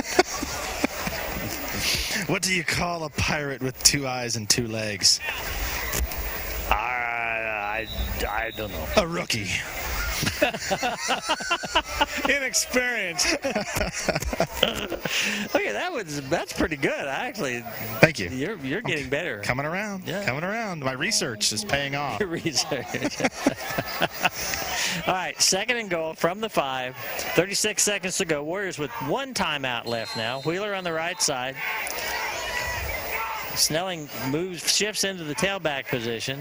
Baldwin up top. No, that's Stone. That's a handoff to Jansen. He walks into the zone with a Case and Son touchdown. That was so gently done, it caught me off guard. Just a little nonchalant there, but I guess when you score as much as Adam has, you just kind of know when you're going to get in there. Nice tight shot here. Oh, great blocking by the Warrior line. Number 59, Nathan Baldwin. Is Nathan? Yeah. 55, Kyle Powell. You had all kinds of people in there laying blocks. 26-0. Pass. Oh, great catch. Yes. Wow. Peterson. Take a look at this. Excellent play here by Mason Peterson. Watch him coming across from the left side of your screen. Goes airborne. Nice play. Gene, we need to relay that to Catch It Kansas or something. That was a nice play. Yeah, that's true. Since we've got professional cameramen and they could do it without having any audio. Yeah, they don't need us. Yeah, please just send the video, not the audio. 28-0, 32 seconds to go. Another shot from the Danny Cam of the crowd. One of the veterans who helped do the flag raising tonight. Moms and dads and friends and high school parents.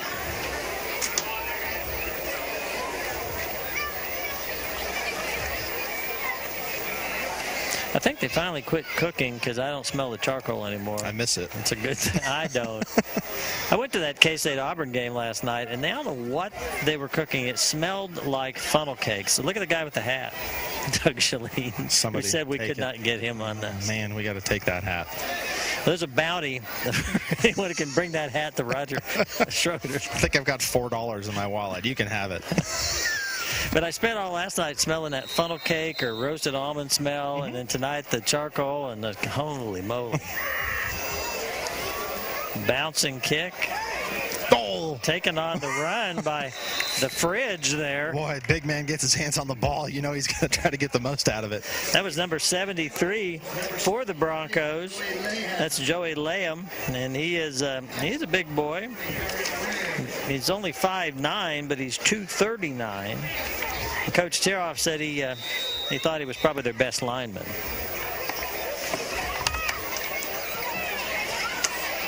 I suspect with 29 seconds, unless something, unless you just, some running back breaks a long run, you just hand the ball off a couple times, go to halftime, regroup here. You may try to take a shot, wind at your back, but I don't know that you want to risk turning the ball over and giving it back to the Warriors again. Long count. Well, they are going to throw. He's got pressure. Oh, and Baldwin's going to sack him. I think Baldwin got held, and he still got the sack. And he helped him up. And he helped him up. That's why he's the homecoming king, Mike. That's a trifecta. Get hold, make the sack, and help him up. That might bring us to the end of the half here. They're not looking like they're hustling too much now to get up to the line. Big loss. That was about a 14-yard loss. That'll be that. Well, with that, we have a St. Luke Hospital quarterly report to take care of. Casey Case is our man on the sideline. Take it away, Casey. All right, guys, what a great first half, 28-0 Marion Warriors. And not only did Jake Baldwin get a good rush, he got hold, he sacked the quarterback, he helped him up. He is the homecoming king, and he got a kiss tonight. So that's the biggest thing is there was a homecoming kiss, albeit it wasn't the longest one in the history, but there was a kiss. So it's a great night. Big night for Warriors receivers. Jake Baldwin makes a great catch down here in the first quarter. Mason Peterson, boy, I had deja vu, shades of Aaron Reiswig. Mike, you remember some of the catches he made, didn't you? Boo Reiswig, you betcha. I will say he's the best receiver I have ever seen at Marion High School. I don't know if he made any of these type of catches when he was a sophomore, but that catch Mason Peterson just made was right up there. Awesome catch. Warriors are playing well. We've had a couple of picks. One of them got reversed with the roughing the passer call. Other than that, Marion Warriors are in total control. No reason to think they're not going to dominate the second half, and we might win 36-6. Thank you, Casey. We're going to go to some of our sponsors, but first, this pirate joke is sponsored by the folks you're going to see in just a moment. Heary Real Estate is a full-service real estate agency specializing in residential real estate in the Marion County area. Heary Real Estate lists and sells the majority of real estate in the immediate Marion area. In fact, they sell the majority of Marion real estate listed by other companies as well. They also serve the surrounding communities in the county, including Marion County Lake, Hillsborough, Peabody, Lincolnville, and Florence. Case & Son Insurance is the oldest continuous business in Marion County and may be the oldest continuous family-run business in the state. The current owner is the 5th generation of the Case family to run the business, and there's never been any ownership outside the Case family. They are an independent agent representing many companies and offer a full line of property casualty insurance, including home, auto, farm, business, and life. They also specialize in bonds. At Eagle Communications, we bring you the best in high-speed internet, digital television, and reliable telephone service, so you can enjoy the latest technology for your busy life. We're 100% employee-owned. When you're talking to one of us, you are talking to an owner. You can rest assured that we're working hard to bring you the best value for your money. Because our bottom line is making sure we exceed your bottom line. Eagle Communication. Our community connected. Here we go. Arr! We're back for the second half, and Gene cut Roger off before he could do a pirate joke. We'll get back to that. I'm not interested in it anymore. Now don't be a diva. Oh, man, a line drive kick into the end zone with that wind at his back. Corbin Wheeler, nothing he could do with that. There's our third quarter, one of our third quarter sponsors. We've got Heary Real Estate, Marion Kiwanis, and Marion Boosters. And I don't know if we gave our second quarter sponsors Marion Pharmacy, Triple R Hauling, and Shelter Insurance.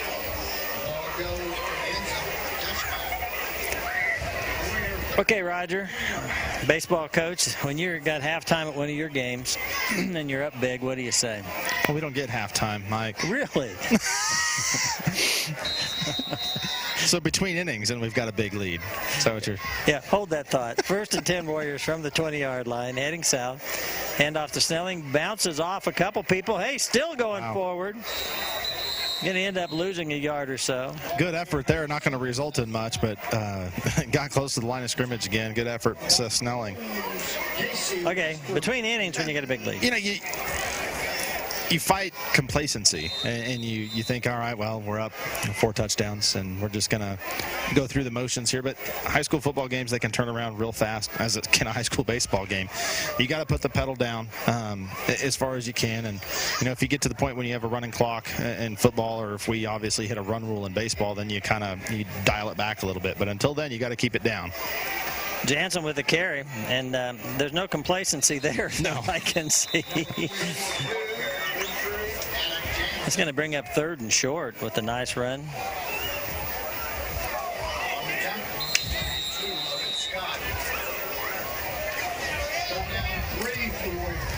So with 3rd and 3, Snyder calls the play, sends Stone wide left.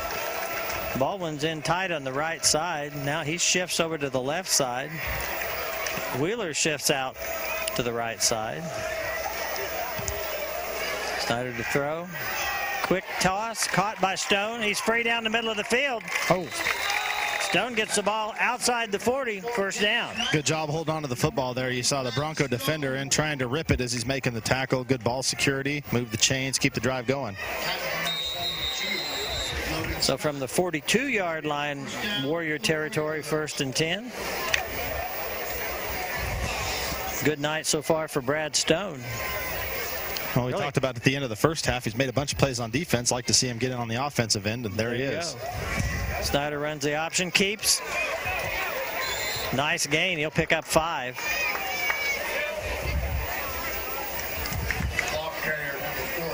This may be the, I realize it's early in the drive, but this may be that methodical, spirit-crushing drive I've been wanting all night long. You wanted it to start the first half. Maybe we'll have it here to start the second half. Well, you know what? The thing about that is it keeps the clock moving. Yep.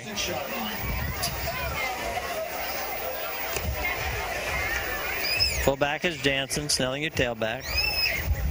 Hand off to Jansen. They hit him low, and they're going to limit him to a very short gain on that play. That'll be 3rd and we'll call it 4, maybe a short 5. Probably the best way to tackle big Adam Jansen is down there low like that D lineman just did. Remington putter came off the field limping just a little bit. Remington's number 15.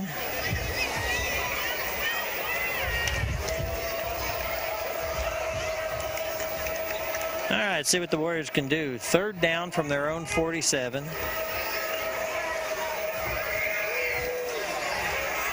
There's Jansen, and what he can do is get a first down. Yep. Head north and south, pick up the first down, get the sticks moving, and continue the drive. Excellent job there. Good play call. Good decision by the quarterback.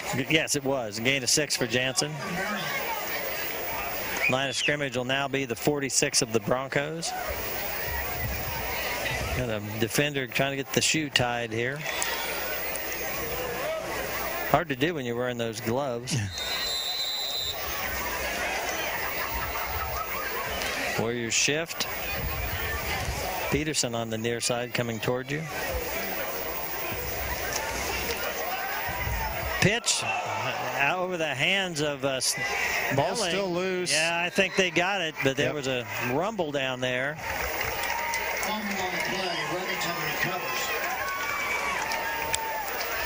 Just a little errant pitch there on the option play, and results in a turnover and gives Remington very good field position to start their first drive of the second half. I don't want to pick on Snyder but in any way, but we have talked about how well he's done for a freshman, and he really has. Well, some of the things that will get better are things like that. I think when you're pitching that ball, I realize you're under pressure, but you got to lay it out there so the back can get to it. And if it's a line drive at their face mask, it's hard to handle. Quarterback keeper gets the ball down to the 40. Yeah, they're running almost what looks like a basic option play for us, except they're just using their dive back as like a lead blocker, and the quarterback's getting right in his pocket after the fake and following him through the hole. I think Thornburg is their best athlete, and they're just trying to use him any way they can. Yep. 2nd and 6 now. Ball just outside the 40 on the Warrior side.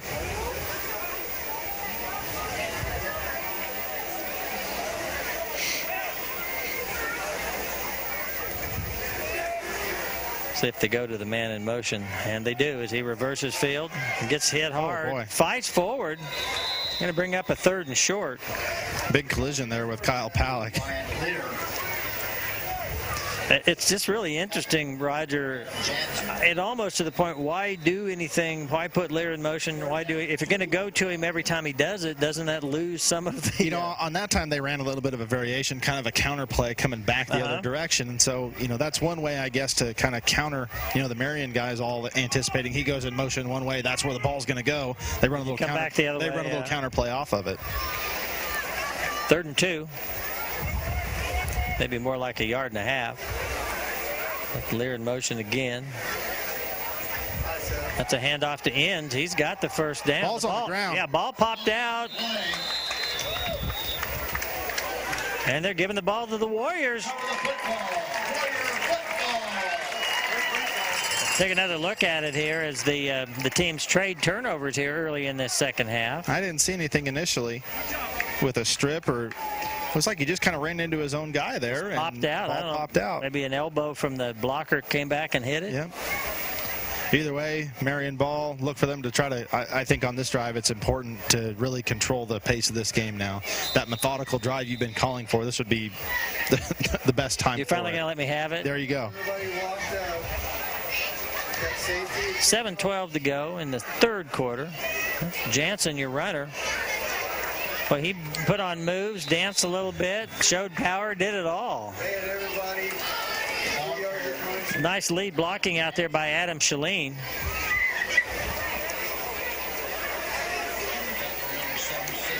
Adam's one of those kids who, as a junior, he's our biggest player. They list him at 6'7", 291. But between injuries and whatever else, didn't see much playing time the last couple of years. And, man, has he stepped up big time here in his junior campaign. 2nd and 3. Snyder just trying to outrun people, and he's going to get sacked for a big loss. Not really a sack, but a tackle for a loss. It was not a pass play.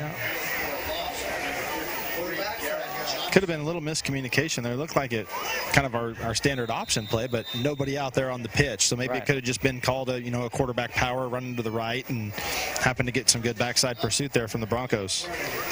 It'll be 3rd and a short 11 now for the Warriors as they're pushed clear back to their own 32.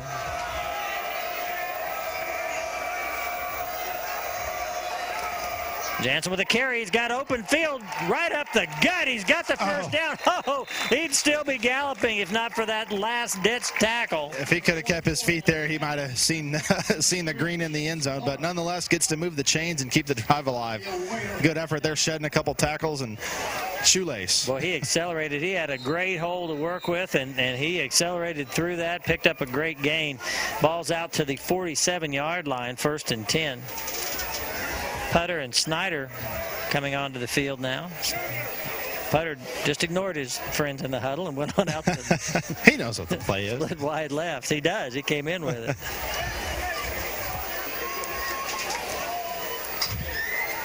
Wheeler in the slot. Hand off to Jansen again. He's still moving. Boy. He does not seem tired because, boy, he pops back up and is ready for the next play. As Putter comes out, Stone comes in. Baldwin remains in the game. 2nd and 7.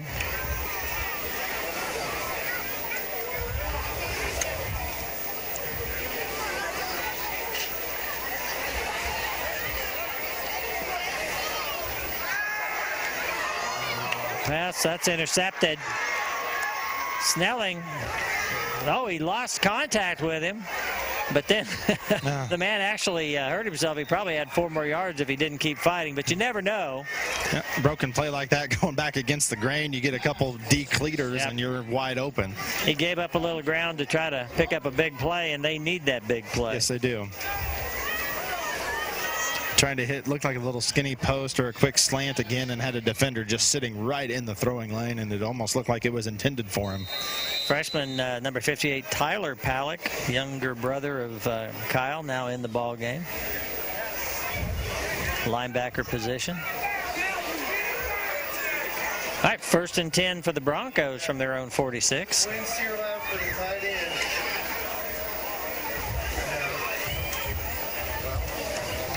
Hand off to the tailback. Ends is going to get out near the 50, 3-yard gain. Ball carrier number 2, Wyatt. No, that was not tight ends. They had moved Wyatt Lear into the tailback position.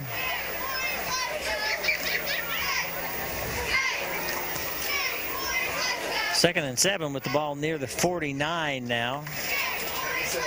Our score still stands at where it was at halftime, 28-0, 3:55 to go in this third quarter.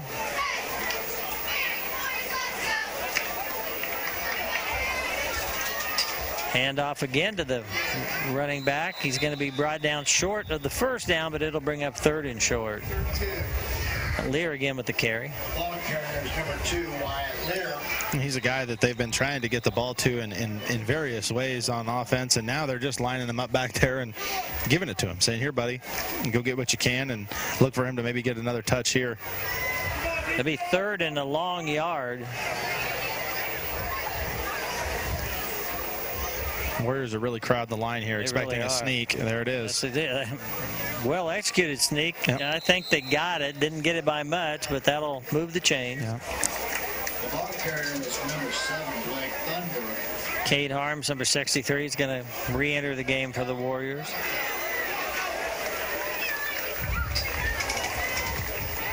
Going to give Nathan Sear a breather here. Well deserved. He's played a really good game He really thus has. far.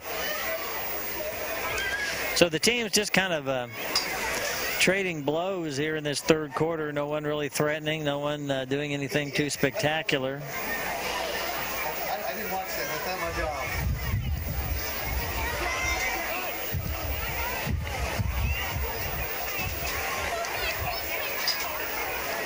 Lear in motion. He gets the ball, and there's a flag.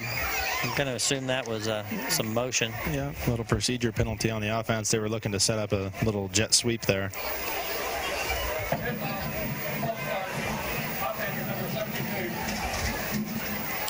Our official used the our announcer, our speaker system, microphone system. Were they using it in the first half? Didn't have any penalties hardly. Okay, man, I just don't recall hearing it. He did a nice job using it there. They were using it the first half. I heard them a couple of times. Dynamite drop in. Thank you. That broadcasting school paid off. 1st and 15 from the 48.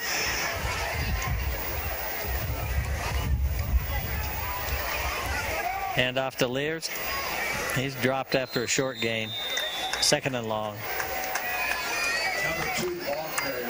King Jacob Baldwin re-enters.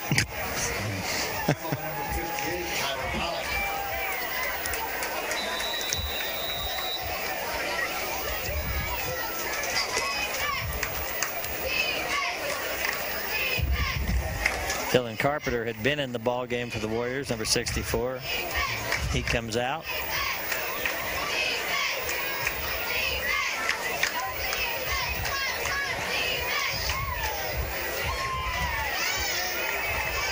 Second down, 13 to go. 3 receivers. Lear's in the backfield. Quarterback wants to pass. That's picked up. Oh! Bounced off the receiver's hand, and Mason Peterson almost had a pick six. I think he was thinking touchdown before he had the interception. Yes, he was. Take another look at it here. Yeah, we just saw the end of the play there. 3rd and 13 now.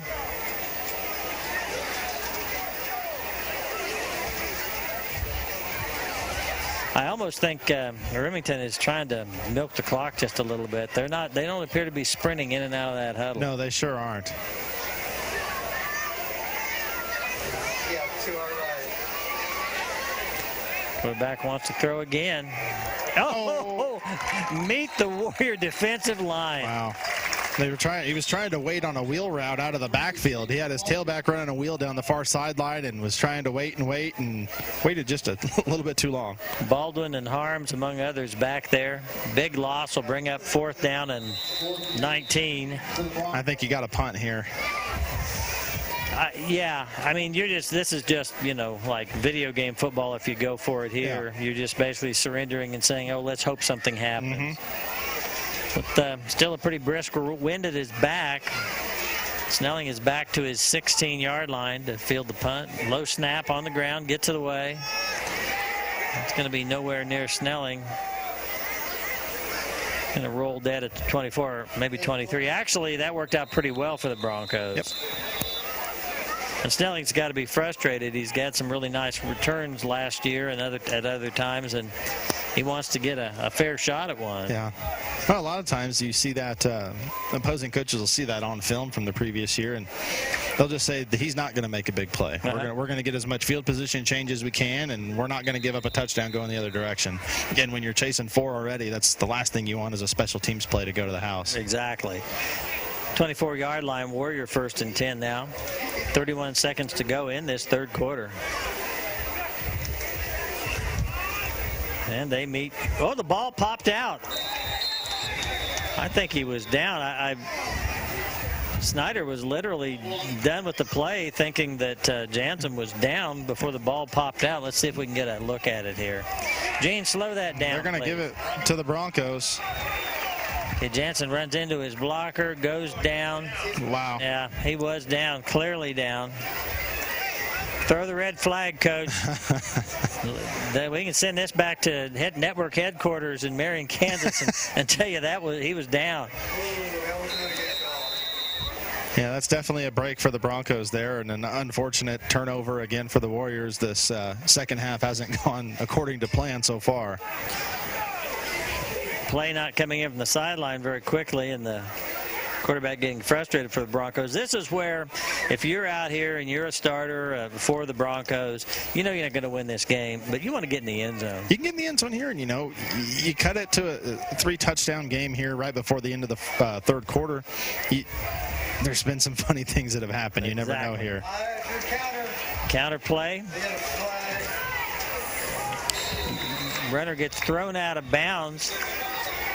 That was Palick, who used him like a rag doll. Probably going to get another procedure penalty, I think, here. It was a nice play. Number 20, the ball carrier. We haven't really called his number too many times tonight. That's the Kenton Roqueford kid we mentioned. Yep. False start or an illegal formation, something on the offense is going to push them back. They ran another little counter play there and kind of caught the Warriors a little in an over pursuit a little bit, and was able to pick up positive yardage, but there you go. Yeah, procedure penalty. I think they didn't have enough men at the line of scrimmage. Somebody was off too far. 1st and 15, and that's a shame if you're a Bronco fan because you haven't had a lot of positive plays, so you want to keep the ones you get. Yeah. If they don't get this off here, we're going to go to the fourth quarter, exactly where we started the third. We'll have the St. Luke Hospital quarterly report with Casey Case right after some words from our sponsors. And let's go to those messages right now. Central National Bank, a family and employee-owned company, has been providing Kansans with sound financial advice since 1884. They are dedicated to providing the quality service that makes our customers and the communities they serve successful. In the 21st century, Central National embraces its strong heritage and strives to be the financial resource of choice for the Marion community. A highlight of 2012 was the introduction of the Friend Referral Program. By referring friends to the bank, customers can earn up to $25 per referral. Prairie Land Partners Incorporated is a John Deere agricultural equipment dealership specializing in large ag, turf, and integrated solution products. Prairie Land has 9 stores in south central Kansas and more than 250 employees. Prairie Land maintained a strong business position and has completed a total store remodel in its Winfield location. Continued growth, we will be adding Honda products to our offerings. Also, an expansion of the Marion location is planned. Marion National Bank offers full-service banking. They offer loans for any worthwhile purpose, including agriculture, commercial, consumer, and all types of real estate, including home loans. For the investor, we offer certificates of deposit, individual retirement accounts, and savings accounts. Personal and business checking accounts are available for your daily needs. A Visa check card can be used with all personal transaction accounts. There's an ATM in our entryway for your after-hour cash needs. St. Luke Hospital, providing state-of-the-art healthcare services to meet all your needs. St. Luke was recently remodeled in 2012 to include a new physical therapy area, a new patient care area, as well as a beautiful new entrance. It also has a current CT scanner to provide your scanning needs. St. Luke Hospital, right here at home, right here for you. We are back, thanking all of our sponsors, our third quarter sponsors, Erie Real Estate, Marion Qantas, Marion Boosters, the St. Luke Hospital Quarterly Report with Casey Case. Well, guys, 28-0, end of the third quarter. Actually, I was looking forward to some Pirate jokes because that was about the most boring quarter of football I've seen in a long time. Not unlike a lot of third quarters are. Marion, I believe, had 4 turnovers in that quarter. Correct me if I'm wrong, but I think we had 2 interceptions and 2 fumbles. So really not the way we wanted to come out and make a statement.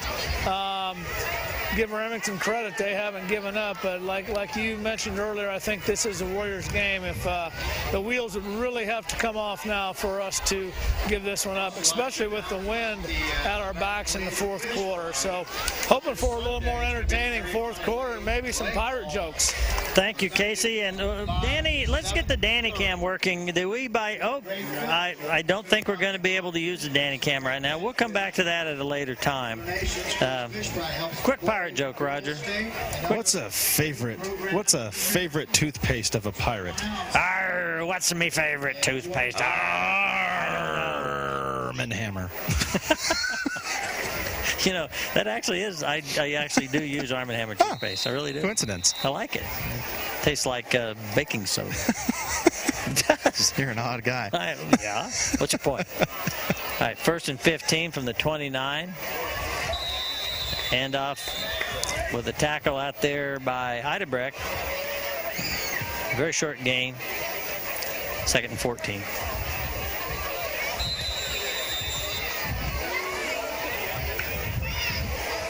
Peyton Heidebrecht, Pocket Battleship. Remember that game? Yeah, I do. That's Peyton Heidebrecht's new nickname, the Pocket Battleship. Pocket Battleship. That actually is a ship, too. You do realize that. He's shaking his head.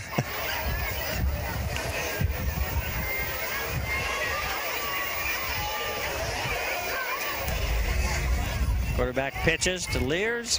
He lowers his head, going to get the ball up to the 25. That's still behind the original line of scrimmage. Oh, do you mean to go along with the National Talk Like a Pirate Day? The battleship being a ship? Is that where you're going with that, Mike? No, I meant a pocket battleship is a specific kind of ship. Well, it's also a game. It is, yes. It is. All right. Yes, it is. You're right. No, I guess I did not know it was a real ship. And, you know, people tune in for the information that Casey and I bring them. Third and 12. Ball's on the 26-yard line.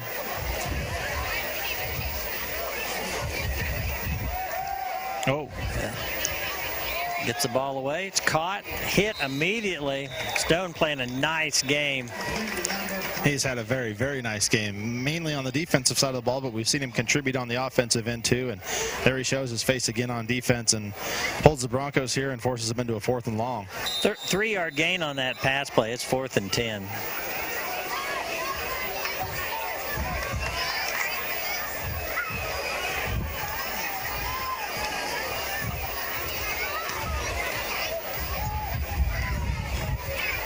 Nice shot of the crowd from Danny. Danny, I saw. 4th and 10. No reason not to go for it from the Warrior 23.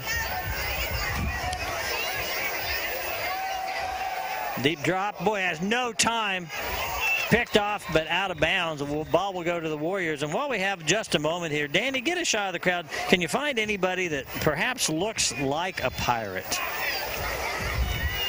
No, not them. No. Keep looking, Danny. Keep looking. Do you see a Pirate out there anywhere, folks? I don't see a Pirate yet.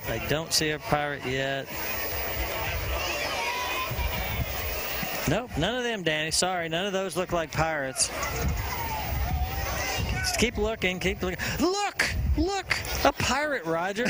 And there's a bounty on that. $4 American. All right, let's go back to the ball game. Adam Jansen being helped off the field. Not a thing a Warrior fan wants to see. Absolutely not. Adam was injured on the sack of the quarterback, or the hit on the quarterback right at the end of that last play. A little hitch in his giddy-up, but really, Jason Bina, the trainer, was out quickly, and hopefully nothing too serious. Warriors now back on offense, 1st and 10 from their 23.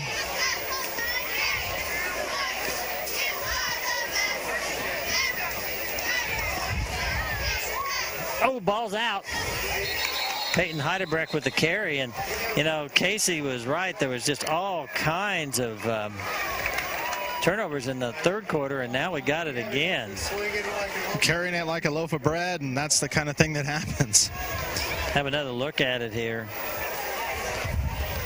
Kind of making a nice cut and just slung the ball away. See if it was hit. Oh, he never had it. Never had it. He was trying to get control of it. Okay. He wasn't swinging it around like a loaf of bread. He never had the loaf of bread. It did look like it, but I think it was the swinging was him trying to get control of it. So back to the Broncos, and you can't say we haven't been good hosts and trying to give them an opportunity. Very generous.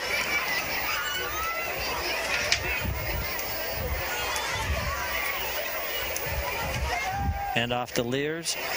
Fights forward to the 25. Just inside.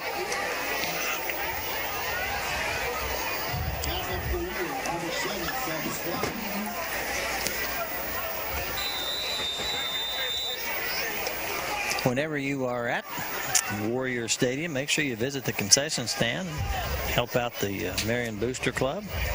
I always get a big bag of popcorn, tie it up in a Carlson's grocery sack, take it home and eat it late. Cold popcorn, huh?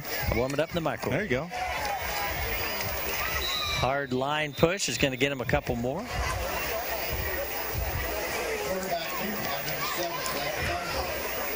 Third and 5, maybe 4, 3rd and 4. Ball down to the 21.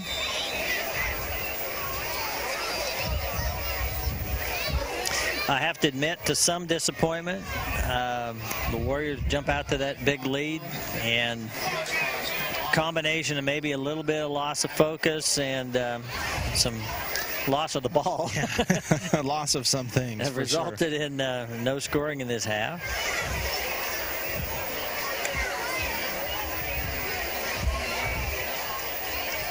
And off the Lears, big hole right up the middle, and he's going to get the ball inside the 10. Tackle by Peterson.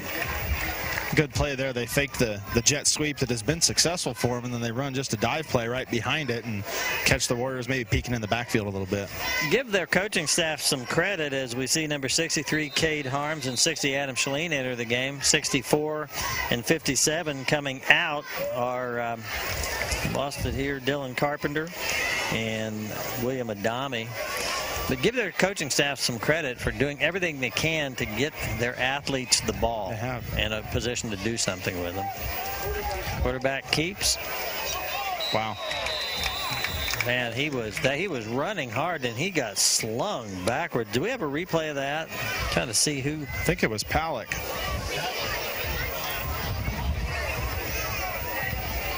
Yeah. Oh, boy. I tell you what. Halleck and Sear have been mean boys. Oh, they have been tonight.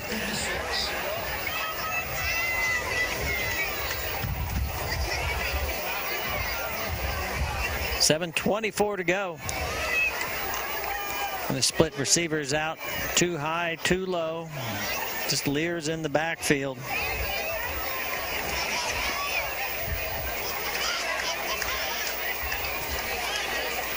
Hand off to Lears. Good play there, Jacob Baldwin, holding the end of the line of scrimmage and making the tackle. You know, you've talked about our king Jacob, the homecoming king. If Lears happened to be the king of the homecoming there in Remington, he would be King Lears, somewhat Shakespearean. Maybe. Maybe he is. We don't know. And I've been putting an S on his name. His name is actually Lear, so he would be King Lear. King Lear. Yeah. I don't know when their homecoming is, but we got to find out. We need to send a reporter to cover that, don't we? Yeah. Do we have one of those? No, we have no reporters. You can go. 28-0 is still our score. 6:25. Remington threatening for the first time this evening. And off to Lear, and he's going to find the end zone. So that puts them on the board, 28-6. We'll see if the Warriors respond. You know what would be neat is if we could hold them right here, not let them get the extra point, and then we could score, and we could be awfully close to Casey's prediction. Get a nice methodical drive and make the score prediction come true. Yeah. And your methodical drive. We'd have everything that we could ever want.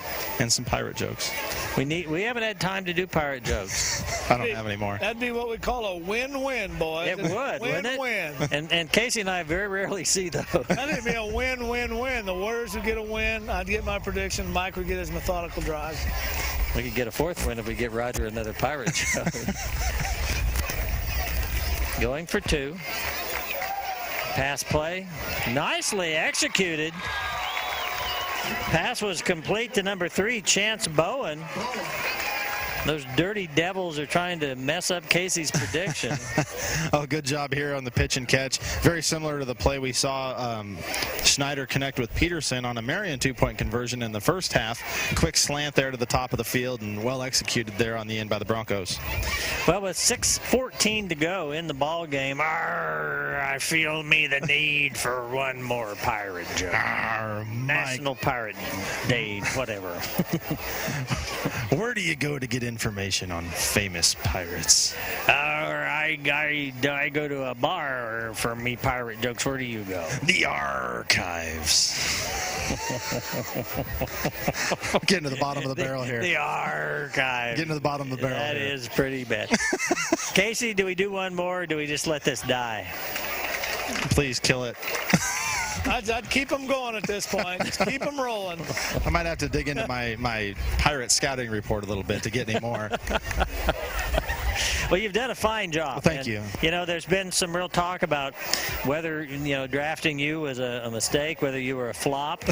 And I think, you probably don't justify your draft position yet, but you're making positive steps. There's still time. Yes. Still time to remove the bust label. That's okay. That's exactly right. I think the bust label is gone. You're no longer a bust. I think you're up to being a disappointment. Okay, I can handle that. We invite you to stay tuned, folks. Stay on Marion Channel 20. We've got some exciting things happening in the way of improvements to our channel. We think within the very near future you'll be able to use your channel guide on Eagle Communication and just press guide. You'll be able to see when these broadcasts are on. A lot of things coming. We'll tell you more about that in just a couple of minutes. Here's the kick. End over end kick. Right in the middle of the field. And hard running, but going nowhere. And I've got to find out who 65 is. Maybe Casey can tell us. He's not on our roster, and I've seen him out there a lot, and I don't know who he is. Dylan Pippin. Yeah, Roger just announced him. Unless Roger's wrong, I hate going by what Roger says, but Roger just announced him as Dylan Pippin. Okay, thank you very much.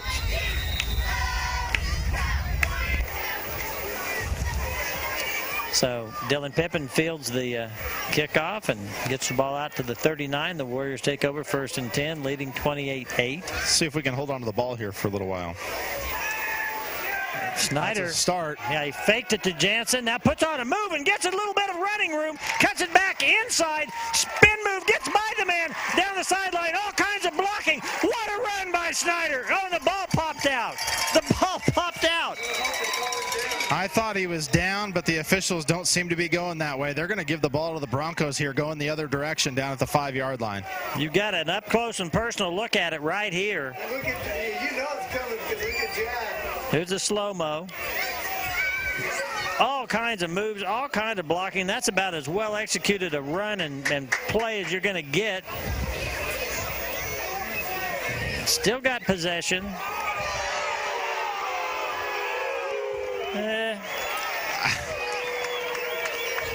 What do you think?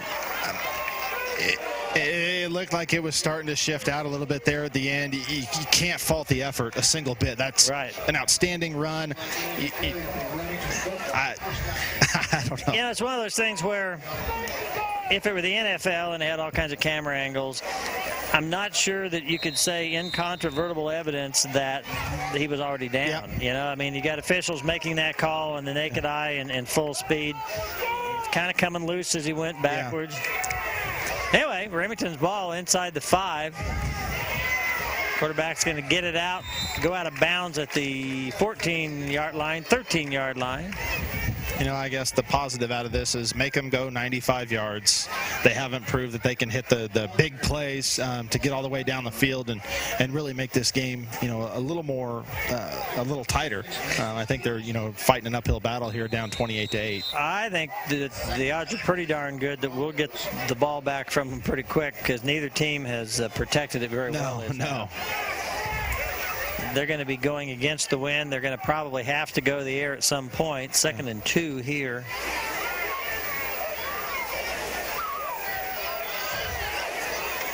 Pitch. Oh. Lear's doing a nice job. He could have easily been caught for a big loss. He's going to pick up a first down. Yeah, Warrior defender there, Tyler Neufeld, had a chance to make a play in the backfield, and Lear made an outstanding play there to turn a 5-yard loss into, you know, a first down and keep them moving. So now 1st and 10 from their own 17. 5.5 minutes to go in the ball game. Warriors up 28-8. Disappointing second half. Disappointing in terms of the Warriors haven't continued to roll, but no danger of a loss here.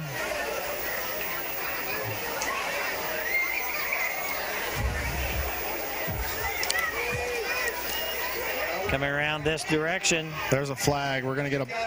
Oh, man. We're going to get a block in the back there on the Broncos, and it's the first one that's been called tonight, but I think there's been a lot of very questionable blocks in the back on those sweep plays, and I think they finally get him for one there. Okay, Chance Bowen was the ball carrier, and he is among the ball carriers for Remington that's going to wake up tomorrow and remember some of these Warrior defenders, because there have been some massive pops given out there. Good collisions, good intensity on defense. I really like the way that the Warriors have played on the defensive side of the ball throughout the entire game. You know, the kind of black eye you're going to see is on the offensive side, especially in the third quarter where we turn the ball over 4 times, and then obviously a 5th here in the 4th quarter. You know, that's something that they're going to definitely go back and look at on Monday when they watch film. And ball security, ball security, ball security. Yeah. So 1st and 20 from their own 12 now. A pickoff and a return into the end zone would go well. Ball's on the ground. Yeah, I thought it was. Didn't surprise me, really. Quarterback's on the ground anyway. The way this half's gone, to see a ball on the ground isn't a rarity for us. Baldwin back in the game. Carpenter out. No gain on that play. No loss on that play.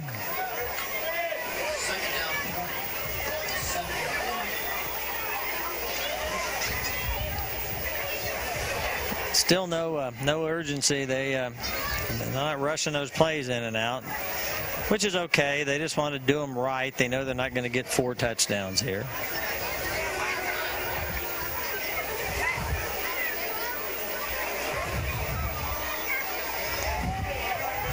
Yeah, that little reverse got him nothing, and the ball now back inside the 5. That play had worked a couple times for him, that little counter action off of the sweep, and then run the counter back underneath it. But that time the Warriors defense stayed disciplined, stayed in their lanes, and they swarmed it. Yeah, very good job. Now 3rd and 22. I don't know that we're they're giving that tackle to William Adami. I don't know that we are quite there yet, but, you know, you could start thinking safety before long if they keep going backwards this way.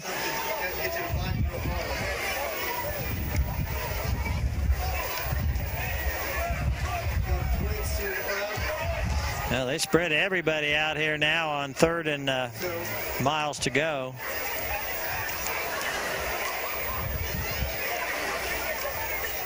Quarterback gets the ball away. That's high and just over Stone's hands. Stone almost capped off a great night with a pick 6 going the other way. It'll be 4th down now. Warriors anticipating the Bronco punt. Snelling's dropping back here. He's at his 35.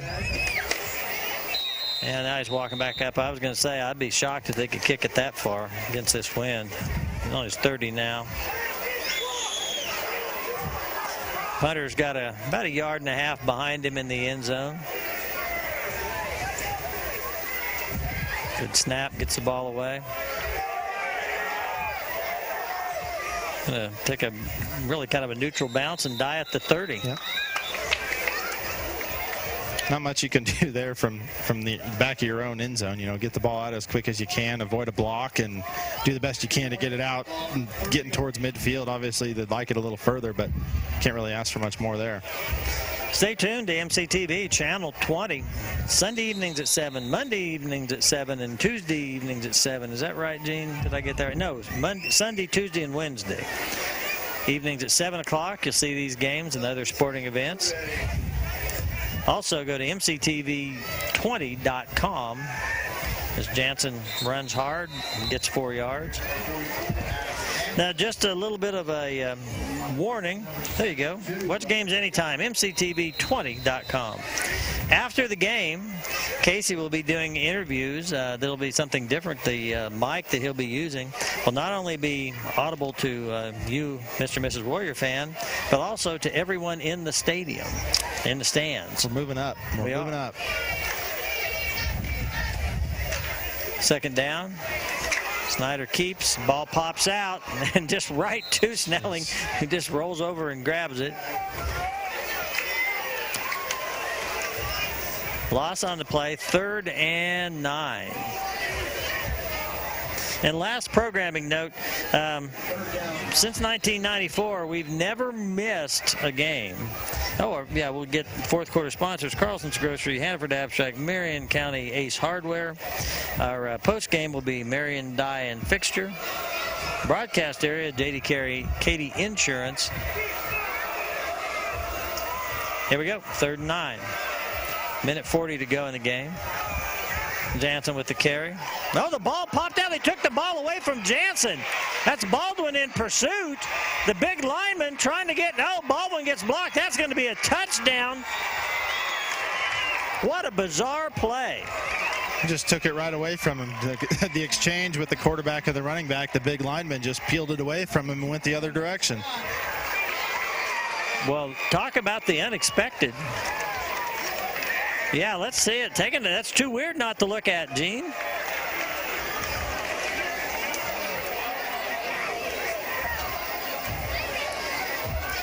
As slow as that man ran, we better speed it up. Now we just take a look here. Okay, Jansen's got it. He just took it from him. And that was number 72, Logan Scott, big senior lineman, 247 pounds. So it's 28-14, and they're going for 2. We got a Bronco sighting down on the track. We do. Boy, that's a sick-looking horse. It's easy to run around on the opponent's sideline when you're chasing 14, but we'll leave that for another time. I think the horse is going to the stable. I think he's going to the back of the ambulance. He is. Oh, he walked past it. I thought we had a sick horse.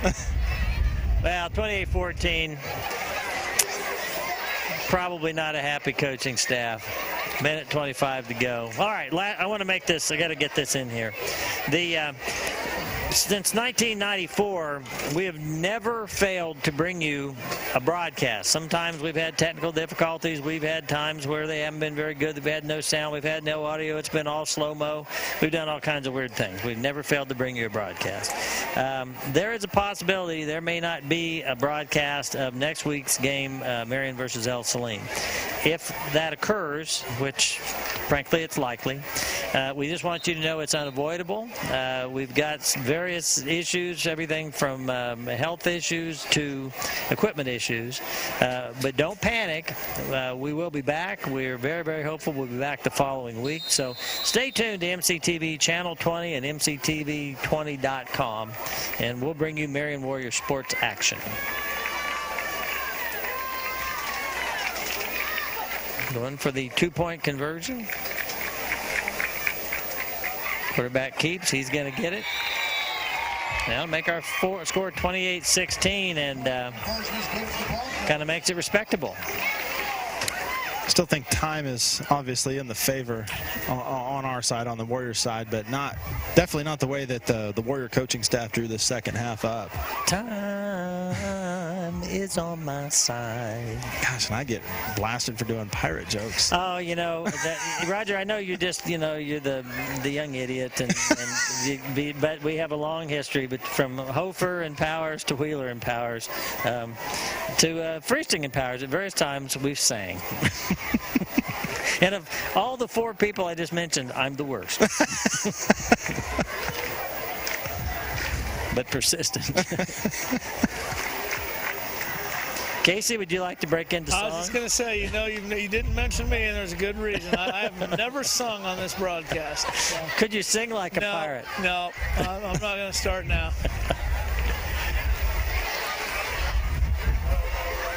Yeah.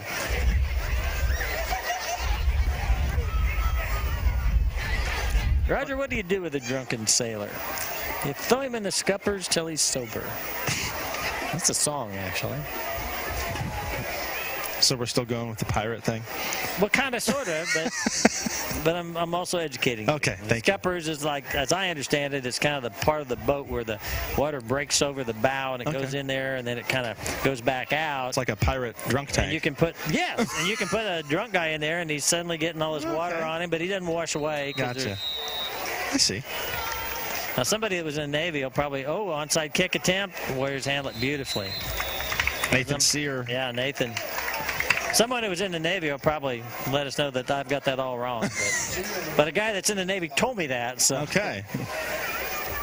You have somebody to blame. I do. That's all I always ever want. Minute 22 to go.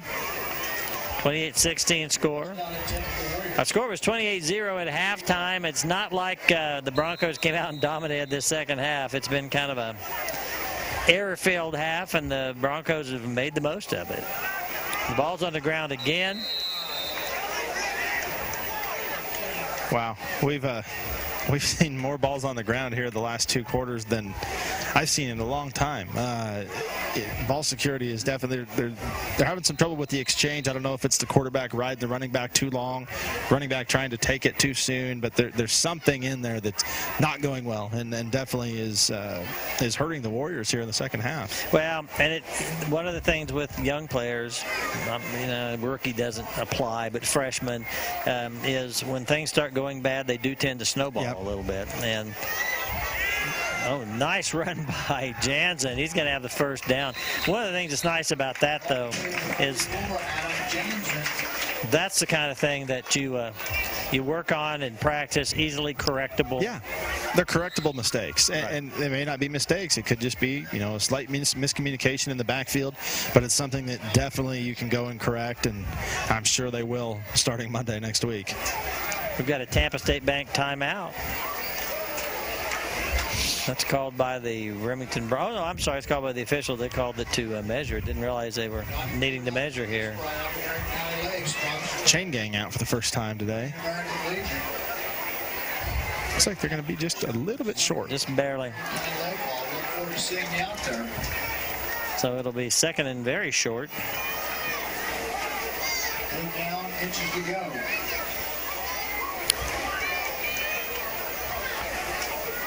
26 seconds. The Warriors, I would be shocked if they did anything flashy or particularly risky, but I guarantee you every kid out there wants to just get that one block or that one step on somebody and get one more score. Yep.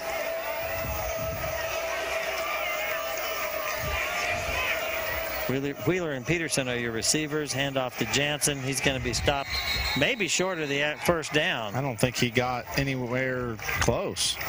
Looks like the official never really moved from the spot there. He literally didn't move.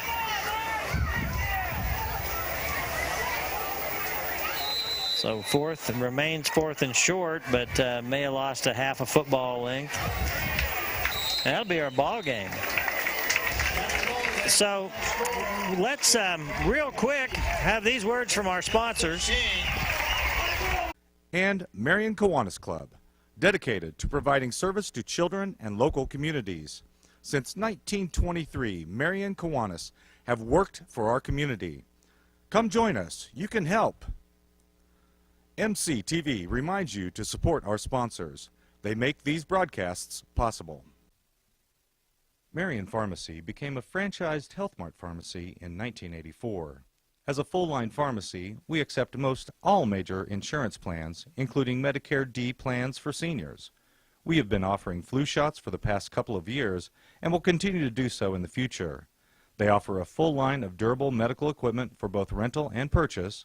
They also have a Kodak picture printing machine, a full line of Hallmark cards, giftware, and toys for tots. And Marion High School boosters.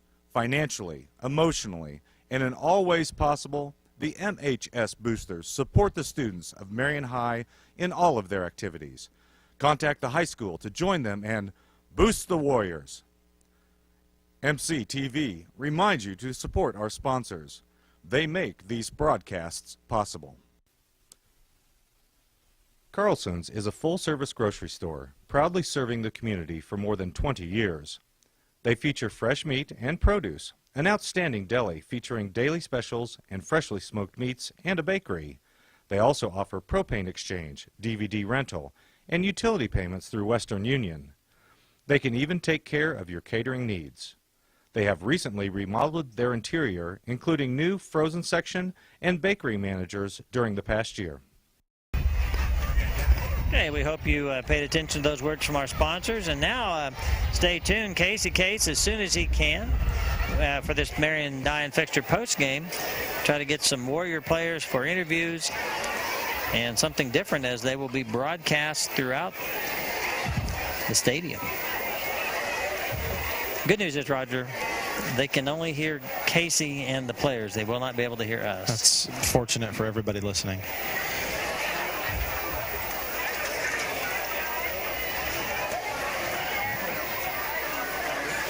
Casey, we are just at your mercy, so when you come on, just kind of address everybody in the stands and introduce your players.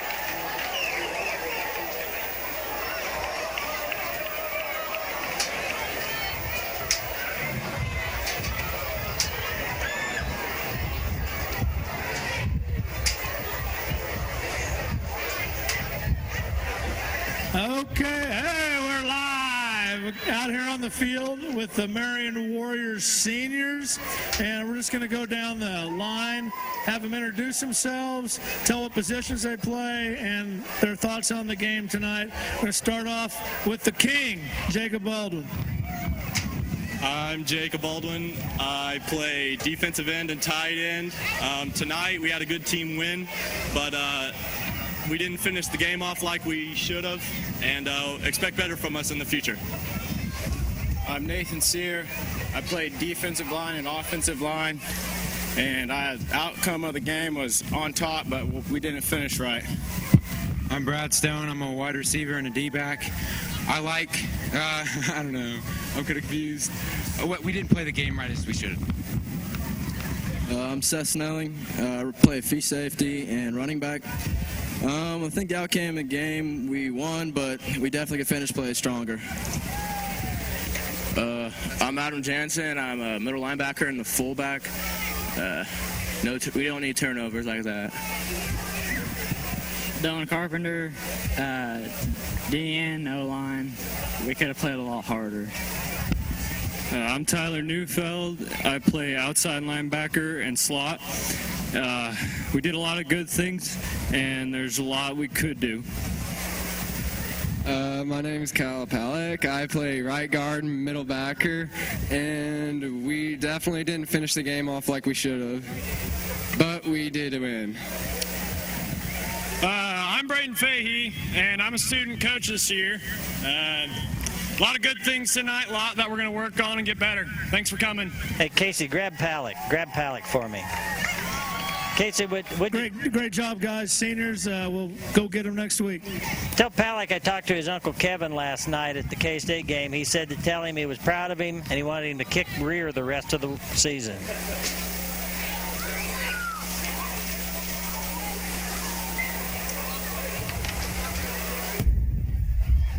Mike, say that again. Yeah, not on the big mic. Right. I talked to his Uncle Kevin at the game last night. He told him he was very proud of him. He wanted me to tell Kyle he was very proud of him, and he wanted him to kick butt the rest of the season. Mike Powers, talk. He